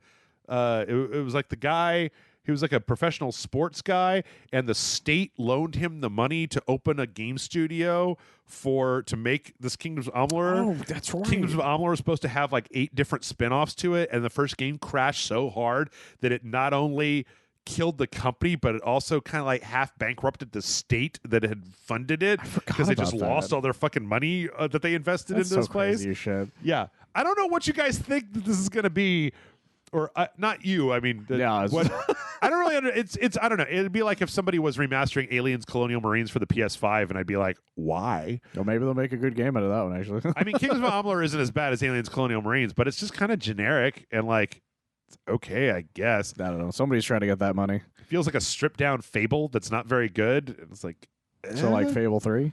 yeah. We also got a trailer for Super Hot Mind Control Delete, which has been in early access Super hot, baby. and is coming out on July 16th. If you have the original Super Hot on the PC, I believe you'll be getting this for free. Everybody should play Super Hot. Super Hot is the best. And then You really can say should. Super Hot. You'll be saying it for hours once you finish playing. Damn right you It's will. true. We also got a delightful trailer. Yeah. A teaser trailer for Shadow Warrior 3 that is just hilarious. I love the fact that at the end, Lo Wang decides that he's not going to shoot off his giant laser blast and flips off the camera and basically tells us to all come back when the Devolver Digital Conference is to see actual gameplay of Shadow Warrior 3. I love that he's just talking to a guy named Vern. Yep. He's like, talking like to Ernest. his agent. He actually says like, Devolver Digital, overrated. I love it. I love how meta this Shadow Warrior has gotten. There's a part of this trailer where this rabbit like looks and opens its mouth in shock and awe. It's kind of the best thing that I've seen all week. It's pretty amazing. So yeah, check that out. Let's see. We're going to see the gameplay reveal during the Devolver show on July 11th. Nice. Totally check that out. We're going to skip some of these. We got a really crappy trailer full of butt rock for Werewolf the Apocalypse. An actual gameplay trailer doesn't actually do this game a lot of favors where you play No, as it's an not. eco-terrorist werewolf. It looks like a PlayStation 3 game. I know that's like a really generic gamer insult, but it kind of looks like a PlayStation 3 game. Like It's not great. um It's that Altered Beast remake no one asked for. yeah. Splatterhouse 4. Yeah, I don't know. This is a weird one where they announced it at the PC Game Conference, and I was like, "What?" Yeah. And then by this trailer, and I'm like, What? I don't understand. Who wants to play this game? It's going to be either really bad or so bad it's going to come back around and be amazing. Yeah. We also got a full-on trailer for the Dark Pictures anthology Little Hope, the next one from the makers of Man of Medan. This one looks like it's got a little bit more spookiness to it than Man of Medan did. I mean, Man of Medan was pretty spooky, but this one looks like it has some actual fucking spooks, like actual ghosty goos and stuff. And we also got the guy from Black Mirror. Yeah, we also got a release date for it, which honestly, Michael, was a huge bummer. Really? Well, last year, Matt and I played all the way through Man of Medan for the Asylum. This game comes out on October 30th. Oh, wow. It's one of those. We cannot do it we can play it, but we can't play it for the Asylum. I'm always weirded out when they do stuff like that. Yeah. Because they're like, but then the holiday season's over, like literally a day or two later. Yeah. Like, they did that with Luigi's Mansion 3. It came out on Halloween Day. Yes. And then it was literally November the next day. Yeah. I wish that they would put it out a little bit early personally, but it looks good. I think I bought the whole thing when I bought the first one. So yeah, I think that's what it was. Let's see. We also got a trailer for WWE 2K Battlegrounds. Yeah. A bunch of weird baby heads, baby zones fighting wrestlers. Well, they look like those old action figures they used to make that had the giant upper bodies, like the small legs. And I kind of like that for it. I'm more interested in this than I am in any of the other ones because this looks like it's an arcade have fun game as opposed to like this super technical. They don't go for realism. Yeah. Like you have to zoom in and be like, look at the sweat on their face kind of thing. Right. I love the fact that it's just like, hey, this is basically it's a bunch of cartoons. NFL Blitz kind of thing. Yep. I just hope that I hope that in their infinite wisdom, 2K does not want to ask $60 for this game. I don't know. As long as it doesn't crash, it might be better. Who knows? Who knows? Speaking of Crash, we got an announcement that Crash Bandicoot is also getting a mobile game called Crash on the Run. It's being made by the King Candy Crush people. Well, they I think this was already out in like Europe or something. Question mark. I remember it getting announced or not announced, like it got leaked somewhere. And they used to look a little shittier apparently at one point. And they've done a lot of work on it since apparently. I don't like King and I don't like phone games, but Crash Bandicoot does seem like a pretty good choice for an infinite runner game on the phone. It seems like a decent idea. So I don't know. Maybe it'll be okay. It could go well. Also, King doesn't have a super great track record at giving you a lot of bang for your buck and not trying to squeeze microtransactions out of it. All they did was Candy Crush for 20 years. Yep. So good news for Jeff. The last in the Shantae games is finally going to be released. WayForward announced that Shantae Risky's Revenge, which is already out on consoles and stuff, is going to be coming to the Switch. But they're also putting out the original Shantae, which was a Game Boy Color game on the Nintendo Switch. And not just that, but Limited Run is actually going to be pressing Game Boy cartridges. Oh, wow. Which is interesting because right now the Shantae original cartridge is like $200 on Amazon. Because, seriously? Well, it's a Game Boy game. Like it wasn't a very super well. Like they did one small press of that game. Yeah, I guess that makes sense. And then as Shantae has become more and more popular, it's become more and more in demand. That's crazy. Yeah, good for them. We're gonna be getting it, which is good. So now I can finally go back and play the first Shantae game. Everyone can finally do it. Yeah, because shit. But I won't be able to play Mafia Definitive Edition when I thought because the release date has been shifted from September 25th back to August 28th. Oh. So you got to wait a little bit longer to play Mafia. Wait, did you mean the other way around? Yes. Has been delayed to September from August 28th. Yeah, because thank you, Michael. I was confused. I was like, wait, that means it's coming out earlier. Thank you for knowing when months are. I'm just looking at the thing.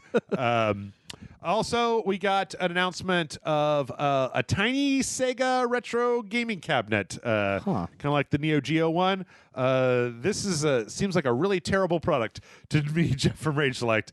It's going to have Alien Syndrome, Alien Storm, Golden Axe, Revenge of Death Adder, Comms 2, Dark Edge, Puzzle and Action, Virtual Fighter, Fantasy Zone, and Altered Beast. And in Japan, it's selling for 12,800 yen, which is about $120. Oh, fuck that. So I would not be willing to pay that much for one of No. those things. It's kind of like that. But then they just also announced that dumb Game Gear thing. Oh, yeah. Where you had to fucking buy a magnifying glass. And like Yeah. everyone was hard coded with like 4 games. And so I don't know what the fuck Sega's up to. I think that weird their mascot guy has gone to their head. They don't know what the fuck they're doing anymore. Maybe, I don't know. That Sonic money means they're going to do terrible decisions again. Yep. God of War is getting a children's book Really? called B is for Boy. I love that. That is kind of great. For $16, you can pre-order this. It's got this really fun like style, and it's like a picture book with ABCs, but it's Kratos and his son I from love this. God of War, and it's kind of great. I kind of want Kinda that. great. So I just want like a frame image of that Kratos and Atreus. yeah, it's pretty good. It's pretty good. And last but not least, finally, Michael, somebody has made Dark Souls 3 the game that I've always wanted it to be. One intrepid modder has gone out there and replaced all of the crossbows and bows in Dark Souls 3 with guns, with machine guns, and specifically the machine guns from Resident Evil 2.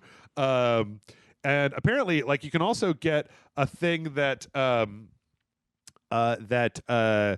where there's a certain armor that will just make you look like Leon. Oh, boy. That you get later on in the game. You still have to buy arrows, like Oh, it's so because like they shoot. They have ammo, Yeah, it's still an ammo thing. right? But they brought in the models and the sounds and the mechanics of a machine gun, and I kind of want to go play Dark Souls 3 with a machine gun. It's kind of amazing because to look at. it's pretty cool, and Dark Souls 3 was never my favorite, so I kind of want to just turn on an infinite ammo cheat and then play Dark Souls like it's Resident Evil. Holy shit. They also have alternate fire modes because all the weapons in Dark Souls 3 have like an alt attack. Okay. So you can do like single fire, rapid fire kind of Well, thing. sort of. It's more like a burst that'll happen when you press like one button or something like Oh, that. okay. But yeah, so yeah, that's if you want to try this out, make sure to get yourself a mod manager that makes sure that you never go online, because if you ever go online with something like this installed, you will be banned. Yes. You'll be VAC banned for. Finally, the Call of Duty players can play Dark Souls That's right. the way it was intended. Well, I'm wondering if can you combine this with a first person mod? Maybe. And then make Dark Souls into an FPS. Oh, Jesus. Somebody's going to work on that now that you said it out loud. Yep. All right, with that, we're going to go ahead and take a break. When we come back, we're going to read some questions. So everybody stick around, and we'll see you in a moment.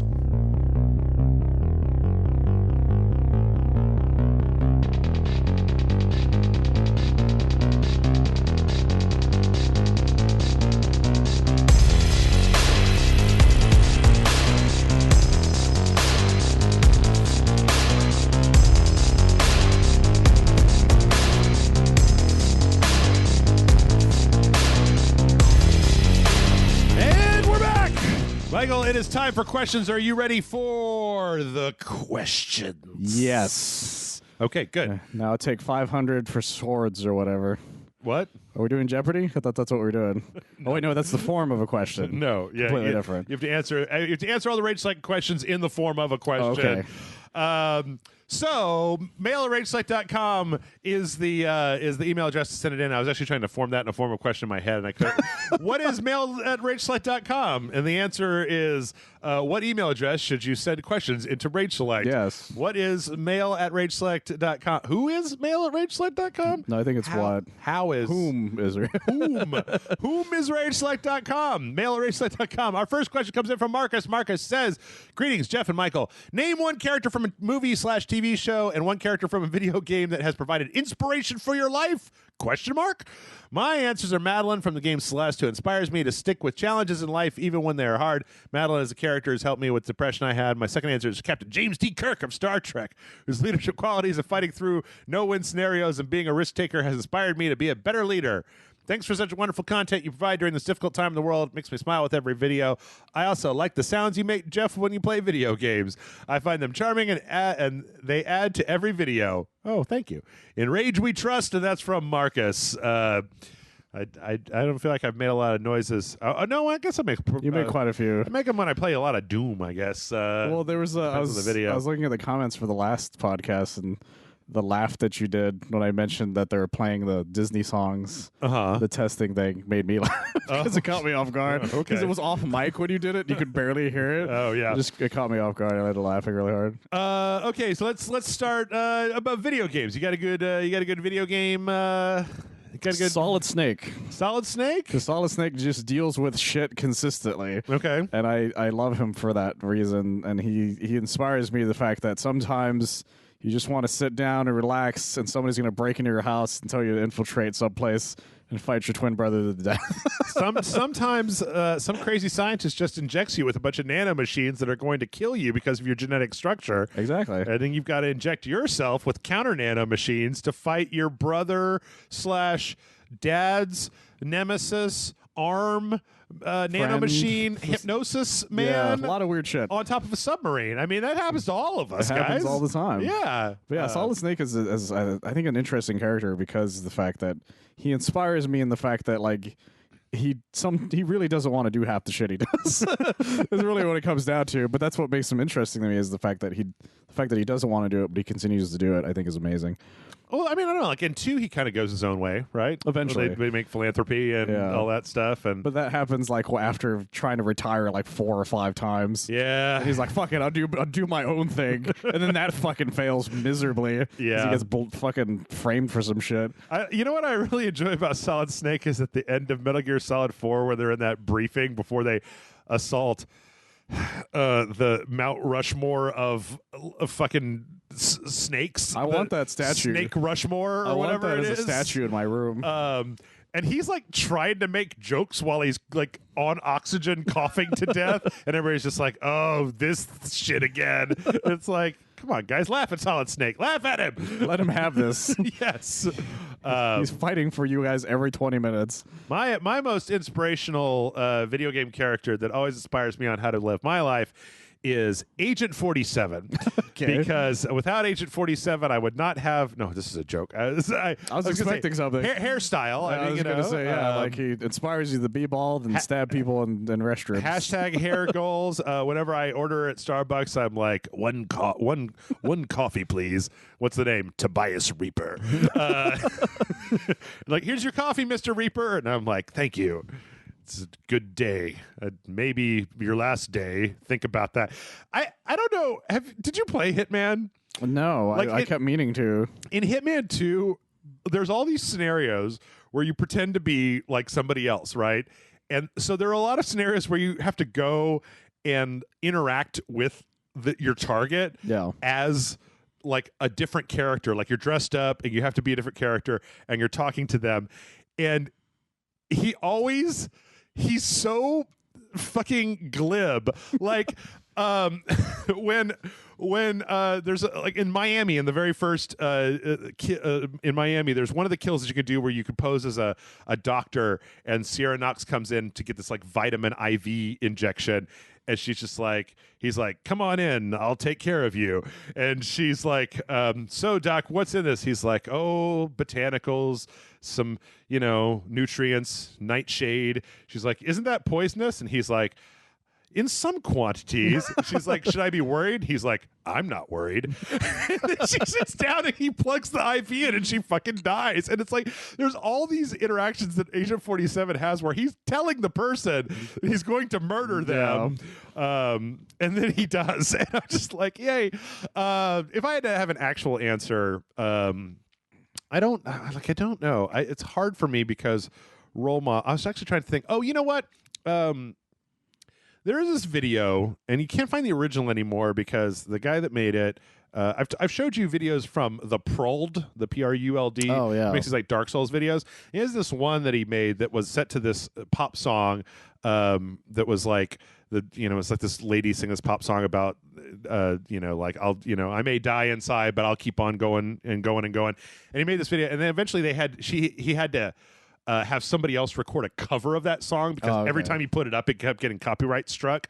I downloaded it and put the song back into it. Oh, okay. But it's actually a really interesting thing to think about, the idea of how the characters in Dark Souls like die a horrible death, but keep moving forward, that in spite of every setback, you keep pushing forward through to the goal that is there in the world. It's a very strange kind of mental thing. At first I was thinking maybe like Solaire, because Solaire's just, he's fucking He's an interesting one. happy-go-lucky, and then he's got a really tragic end if you don't. He does not have a good ending. No, there's no actual way to. The closest thing to a good ending is just don't talk to him.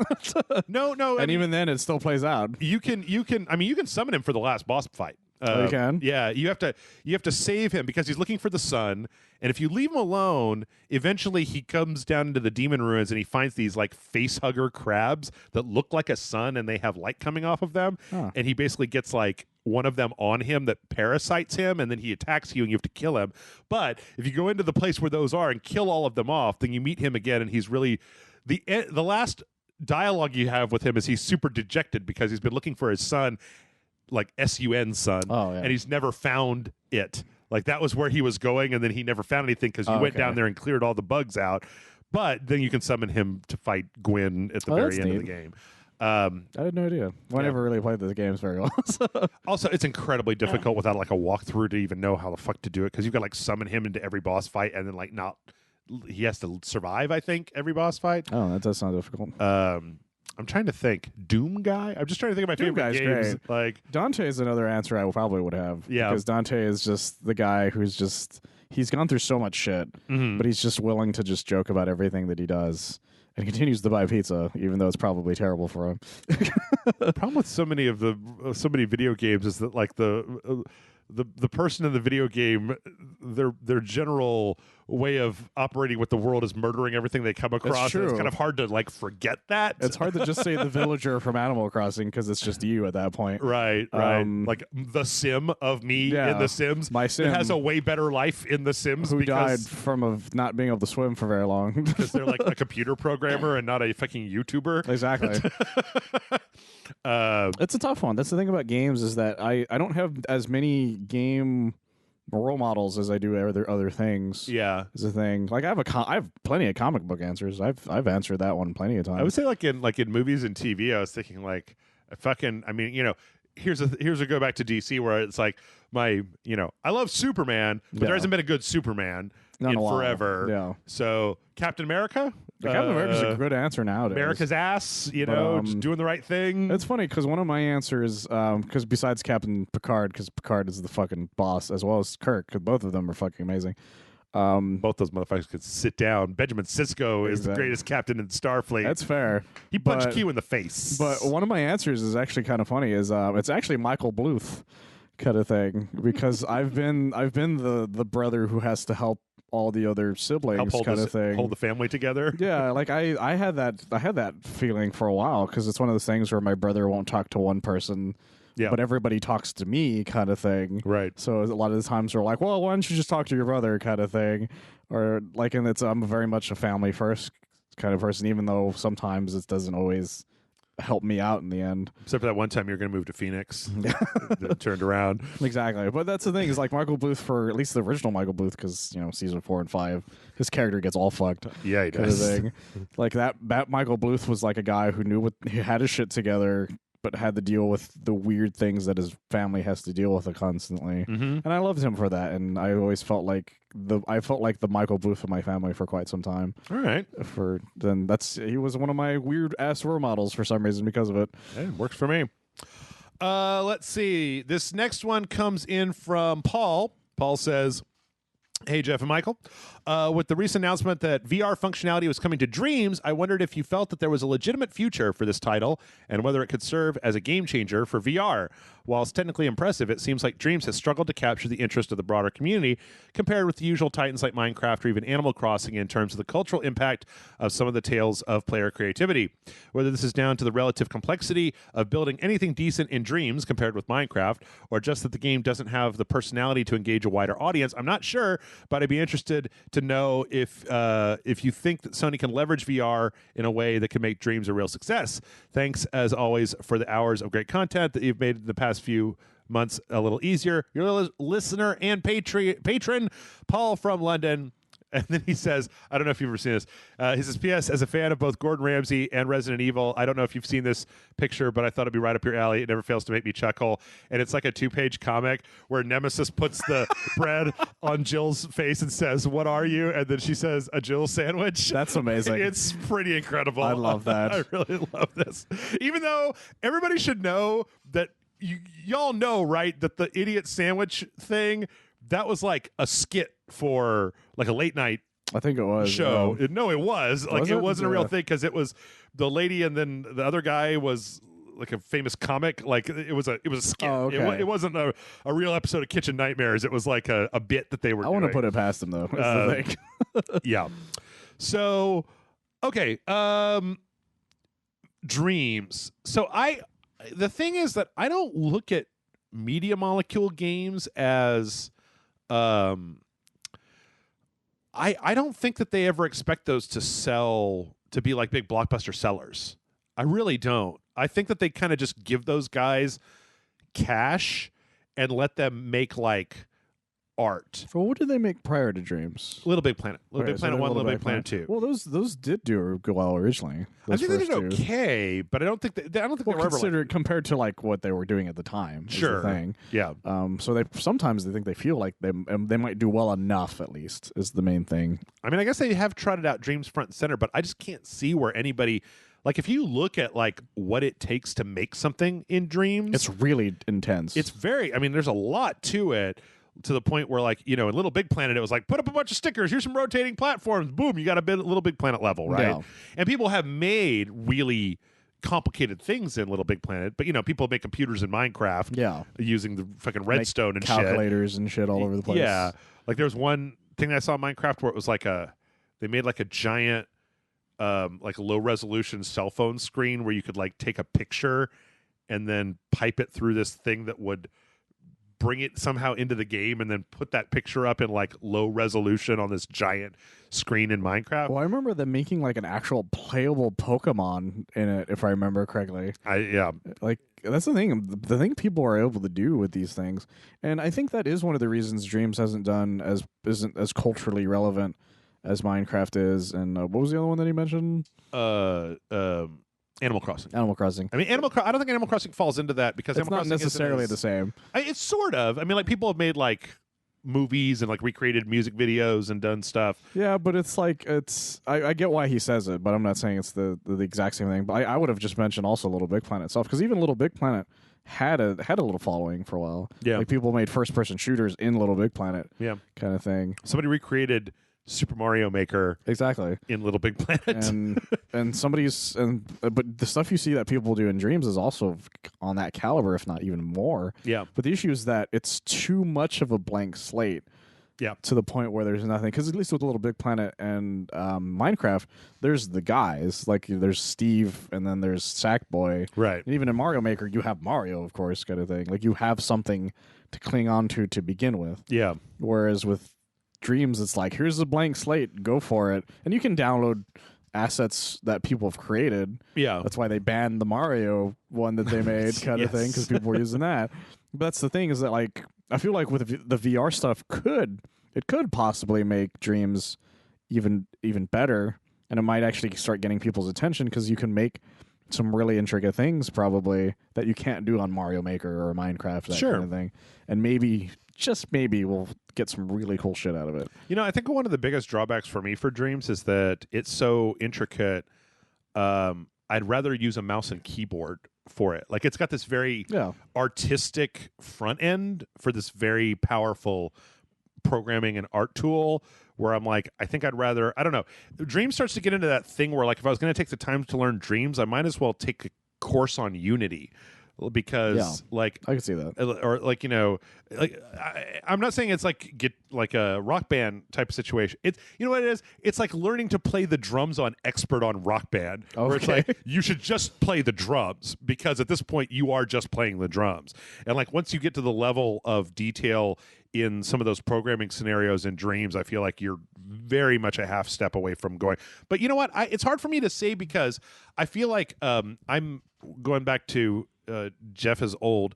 I feel like a lot of young people grew up with a foot in programming in a way that I didn't, or like more like exposed to coding at an earlier age in a way that they can internalize it, so that it's not like like when you learn a language, you learn two languages when you're younger, it's easier, right? Because you can internalize it. Whereas if you try to learn a language later in life, it's a lot harder because your brain's hardened. I don't know what's going on. It's too much Dark Souls information. That's right. Saying. Yeah, you got to push out all the Dark Souls information. You're like Taco. That's as far as I got. Yeah, but I think I don't know. I think it could. I just don't think that I see. You know what? If you could export something out of Dreams and then like email it to somebody to play, if there was a way to play the games that were made in Dreams, I just think that it's kind of a big ask to get people to buy this front end, and then like finding stuff in there is a little tricky. Like you just have to search for certain things. And what's the thing with a lot of those builders? Kind of thing is that sometimes you just go through Reddit and somebody's like, here's something really cool that I found, and they have the code or whatever. Right. And hopefully, or maybe a YouTuber played it and you're like, oh, that looks neat. And then you go into it. I don't know. I think like Mario Maker was probably the best. It's probably the best version of that sort of thing, because it's the easiest to start from, I think, honestly. It also tapped into an existing community. Exactly. Because there was already people making crazy Mario levels, and they were just like, here's an official tool to make crazy Mario levels. People were already making weird, insane Mario ROMs for years. Like I don't even remember which version it was, but it was like Mario Extreme or some shit. And you start playing Super Mario World and there's spikes everywhere. Oh, yeah. like shit like that. Like just weird, insane shit. But yeah. Yeah, I don't know. I mean, I'll have to look back in on it. I let Matt borrow my my VR headset. Oh, really? Because him and Morgan did me a solid coming over to play Iron Man. They wanted to play Iron Man, didn't they? Yeah, and well, they were both so tickled with the PSVR, and I was like, I'm not really used. Every so often, I'll pull out Beat Saber if there's a new game. I'll play it, but like it's not like I'm like, all right, Friday night I'm gonna play Arizona Sunshine again, like, or I'm gonna get really good at Beat Saber because I play 4 Beat Saber levels and then I'm like tired. Yeah, my back hurts. You offered let me borrow it, but I was like, what am I gonna do? Like, right. Like, I don't really know what I'm gonna do with it, kind of thing. So I don't know. Maybe I'll hook it up. I mean, it's one of those things where like I almost feel like maybe is the answer to this question for me. And that, like, maybe in 6 months, I'll hook it back up and be like, "Show me what you got." You know, yeah, what have you done? There'll be some creative stuff in there. Yeah, I guarantee it. There was that one that Amanda and I, when we played Dreams, that we found that was just like it was like a bunch of weird, scary. It was like a simulation of going to a Showbiz Pizza animatronic thing that had a bunch of bears that came up, and then they just sang this really irritating song over and over again. And then you could just like look at each one of the bears as they sang this really irritating song over and over again. And I was like, so far, this is the best thing that we've seen in Dream. Of course, you know what? We did play this little thing that was like it was like an anime girl Dark Souls. Oh yeah, I heard about that. Yeah, and it was okay. And I remember when we played that, it just reminded me. I'm like, how are bad games a thing? Like this is fine. And like the day before, we had played some jerk off shit game, and I was like, how do you even make a jerk off shit game if just some guy in his basement can cobble together anime girl Dark Souls in Dreams in like a day and a half? Like, why do you put out bad things? Exactly. So why can't we just have good things? I just want good things. I don't want bad things. I want to use the okay hand symbol, Michael. Jeez. Whiskey Howell writes in with kind of an admin question. Whiskey Howell says, hello, Jeff Michael. Whiskey Howell. Flanders here. I have 2 questions. I recently became a patron because I wanted to support and finally watch The Last of Us, all the other exclusive playthroughs for patrons. When going to the Patreon website, I can't search or find The Last of Us playthrough for the life of me. Can you explain or help me? Second question, will you and Grant continue your Minecraft game, and is there a way as a patron to join the Rage Select server? Seems nice to finally not be in a world alone when playing Minecraft. Kind regards, and that's from Whiskey Howell. So the answer to those questions, one, if you've never been a patron of Rage Select before, let's see. I don't use Patreon, the website, to put the bonus content on. And that only happened because I didn't really understand how to early. So I didn't start by doing it. And then when I finally figured it out, I had like 70 bonus videos. I didn't want to go back and sit down and just be like, here we go. Here's another one. Here's another one. So now I have something like 500 bonus videos. Quite a bit, yeah. not counting the sequentials. Oh shit! Yeah, I didn't think about that. So now I really don't want to do it. Yeah, probably for the best. So what that means is that what I do is also this is beneficial because I don't have that bonus content in there. I feel like that bullshit with Patreon and the taxes Oh yeah, that's isn't as applicable to me. So what happens is every Monday between 6 and 11 p.m.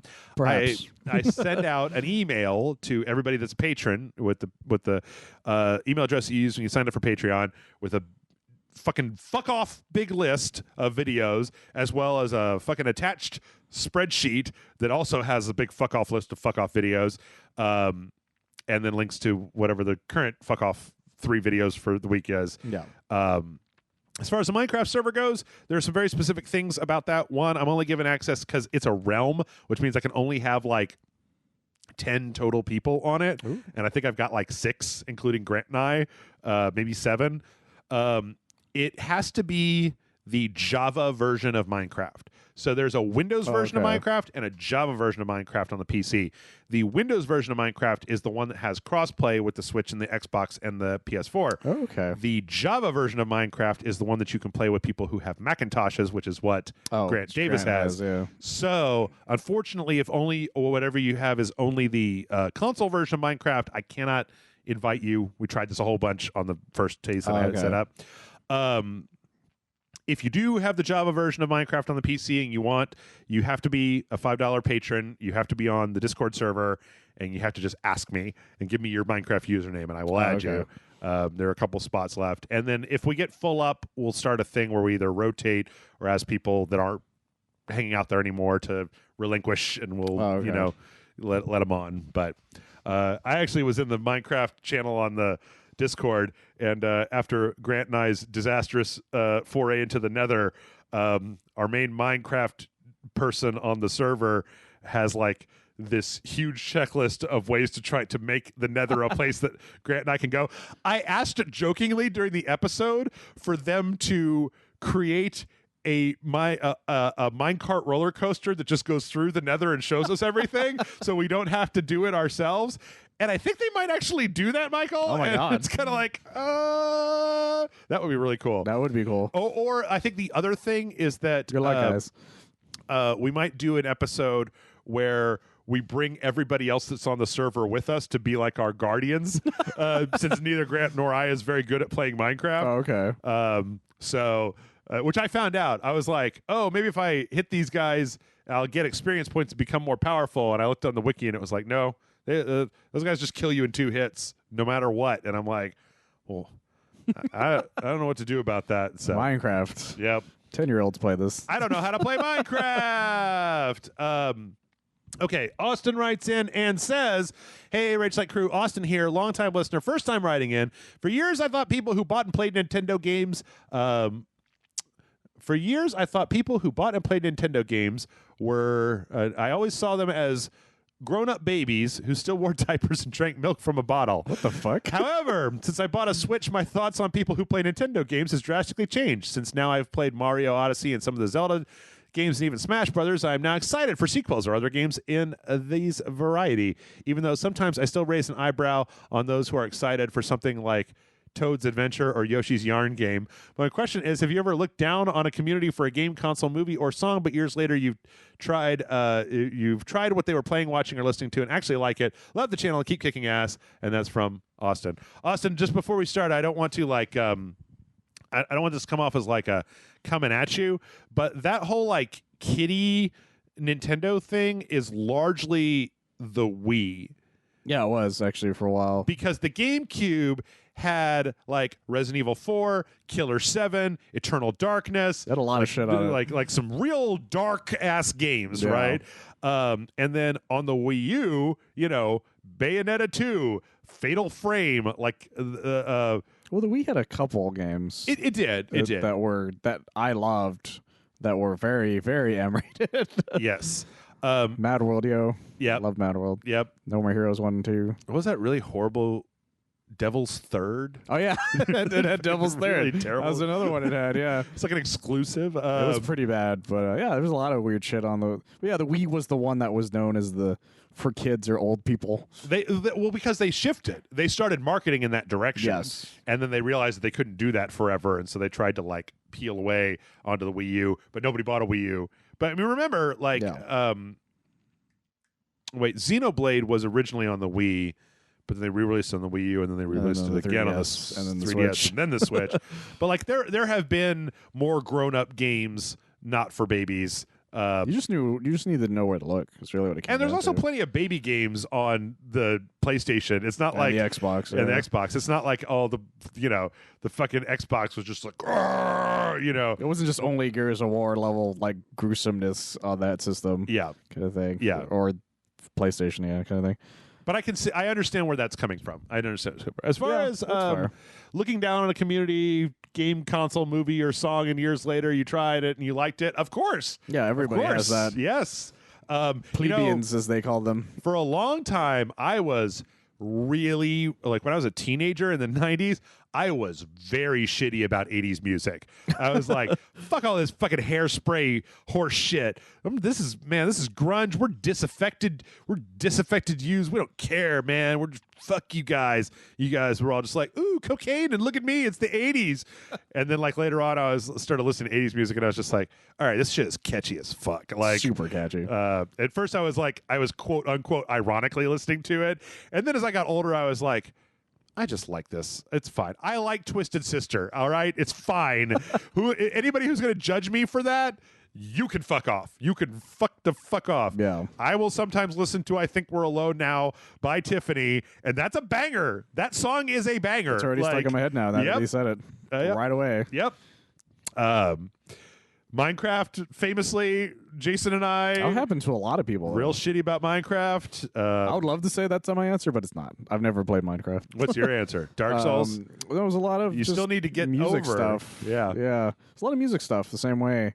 I hated country, and I still have a small hatred of country, but I recognize that there is actual good country out there. Yes. And usually it's before, I think, like the 2000s, if not even before some of the 90s. Yeah. Kind of thing. I've heard a really, really good country, especially like 50s country. Holy Mm-hmm. shit.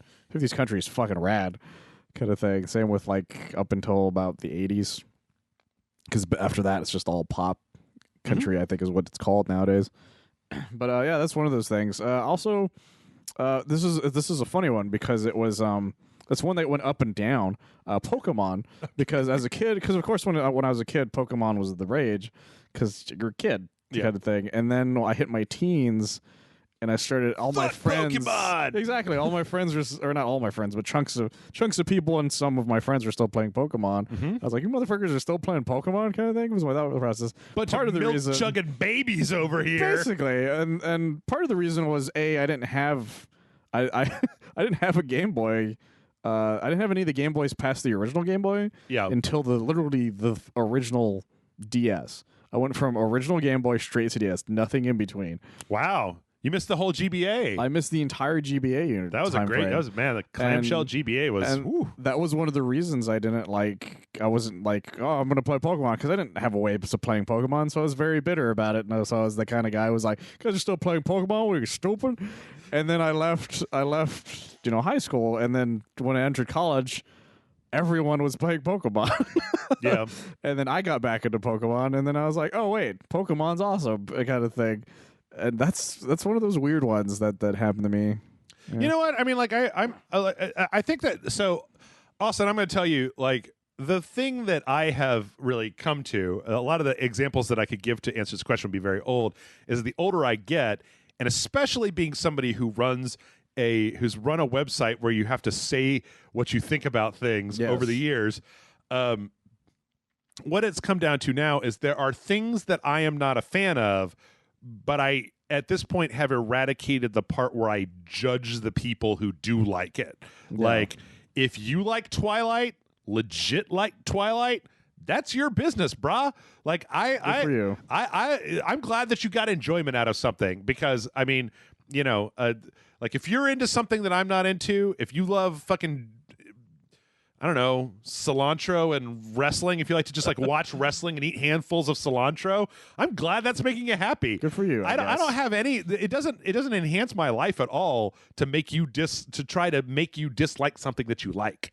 That's something that's happened a bunch of times. It's something that I'm working on. Yeah. It's a pain in the ass. Like for instance, last week I mentioned how I hate Batman v Superman and how I question the tastes of people who like Batman v Superman. But I shouldn't is the thing. Like I feel bad that I even like said I question your tastes, whoever you dozen people are. Kind of thing. I wish I liked Batman v Superman. I wish I did too. I wish I liked it. I really did try. Yeah. That's the thing. I gave it more tries than any normal human being normally would give that movie tries. Oh, hell, last week, I don't remember, I was recording a video with somebody. Was it, it was with you, where I was, the Patreon video for Mortal Shell, and That's I was talking right, about yeah. Spawn, and I was just kind of like lightly digging on Spawn, but that's like all for fun. funsies, you know? Yeah. Like, when I was a teenager, in the dumbass 90s, my friends were incredibly judgmental pricks about music. And my favorite band of all time is They Might Be Giants. And I could not listen to They Might Be Giants around like my roommates, in my car with my friends. Like I had to hide my listening to They Might Be Giants, even though I loved them. I love them. I know every fucking song. Actually, I've fallen off as I've gotten a little older because they changed in a way that I was like, eh. But a lot of those albums back then, because my friends would just fucking mock me mercilessly about They Might Be Giants. And I'm like, well, have you tried listening to them? Like, I don't need to. Listen to fucking jerk offs with his accordions, New York accordion man. I don't want to listen to that. Particle Man? What is that? That's baby music. That was on Tiny Toons. I'm like, yeah, I know. That's where I found them. So, like, I got it really early. Oh, okay. Where I was like, at a certain point, I finally got sick of my fucking friends, and I was like, yeah, I like Letters to Cleo. Unironically, I like fucking Duran Duran. I like Duran Duran, and I will listen to Simon Le Bon unironically, and I'm not going to make a thing about it. It's difficult. Like when I was a kid, I was the guy who liked shit that people didn't like. Yeah. For the most part, there were 3 comic book nerds in the entirety of my city, basically. At least the school that I was in, and it was difficult because everyone was giving you shit for it. And then Iron Man came out, and everybody loved it, and they were like, Sure. "Well, fuck you guys." Yeah. But that's the thing. That's one of those things I should have learned a lesson on. It's like, well, everybody likes a lot of these things, but they don't want to say they do. Yeah. Is really what it comes down to. I think it's still I don't know if it's like this, but I think that it's still that people are just like, you got to be cool. Yeah, you got to be the cool kid. You got to be cool. You can't let people know that you're not cool. Nobody's actually cool. Yeah. Even the cool guys, they're not cool. They're either fucking sociopathically oblivious, or like they've just learned how to like suppress the anxiety that every single one of us feels all the time. Yeah, one of my friends that I met in high school, the only reason we all started he started talking to us is we were still talking about Gundam. Right. Like as teenagers, like for some reason people were like, I outgrew Gundam, which makes no fucking sense because it's a show about war, Yeah. kind of thing. But we were still the people who were willing to talk to somebody about Gundam, and he wanted to talk about Gundam, and so he slowly opened up to us, kind of thing. And that's what it is. You just have to be willing to open up to other people. I say like what you like and try not to crap on what other people like. In fact, what was it? It was like a video. Oh, it was one of our Doom videos where I was talking about how I like Friends. Even though I get like Friends comes off really weird today. It does nowadays. Honestly, but I watched it a lot when I was a teenager, and I was like, haha, It's still fun. fucking Joey and Chandler, those guys crack me up. And in one of the videos, somebody was just like, no, Jeff, Friends is bad. It's bad, period. And I'm like, I hate it. But now every time I read a comment like that on the internet, it's the Big Lebowski, where he's like, Oh, yeah. that's just like your opinion, man. Yeah. Like, there's no like arbitrary, there's no scale, there's no cosmic scale that we can apply the show Friends to and then all come to a conclusion of whether it's good or bad. Gotta do the scientific method to figure out if Friends is good or bad. Right. Get a control group. Yeah. Kind of thing. There's no arbiter, and especially once you've been alive long enough and you've seen things like become popular and then become unpopular and then come back to being popular again and Literally then go, just mentioned Pokemon. Literally the exact same thing that happened. or like I was listening to some podcasts where they were talking about Digimon's happening like that right now. oh yeah, Like my niece is into Digimon. That caught me the fuck off guard. Yep. Beyblades. My cousin's sons were in the I was at the Christmas like a couple years ago with my cousins, and they were like, Beyblades. It's like, Beyblades is a thing again? And he was looking at is me. Bionicle back? Baby, it might come back. But yeah, my cousin's husband was like, what do you mean came back? Like, it's like, this is a thing? It's like, yes, this was a thing when I was their age, because I was literally their exact same age kind of thing. And it came back full circle. And it's just going to keep doing that. Yep. For a long time, guys. Also, just so that everybody knows, I want to be really clear about this. I think that everybody knows this, but let me just tell you this. Y'all know, right, that whenever there's a popular thing comes out, people like it, then there is the backlash to the people that like it. No. Then there is the backlash to the backlash, and then everybody calms the fuck down. It's like a big heartbeat. Boop, boop, Exactly. boop, boop. Like, The MCU's doing it, and DC Universe is doing it. Yep. The Dark Souls community does it. Yep. Everybody does it. Everybody does it. Everybody does it. There's very few things in this world where everybody's just like, yay, that thing. Yeah. Everybody loves it. Nobody doesn't love it. So, all right. We've got a little bit of time left here, and we've got this one really big ass question in the Discord that I want to get through. So let's see if we can get through this.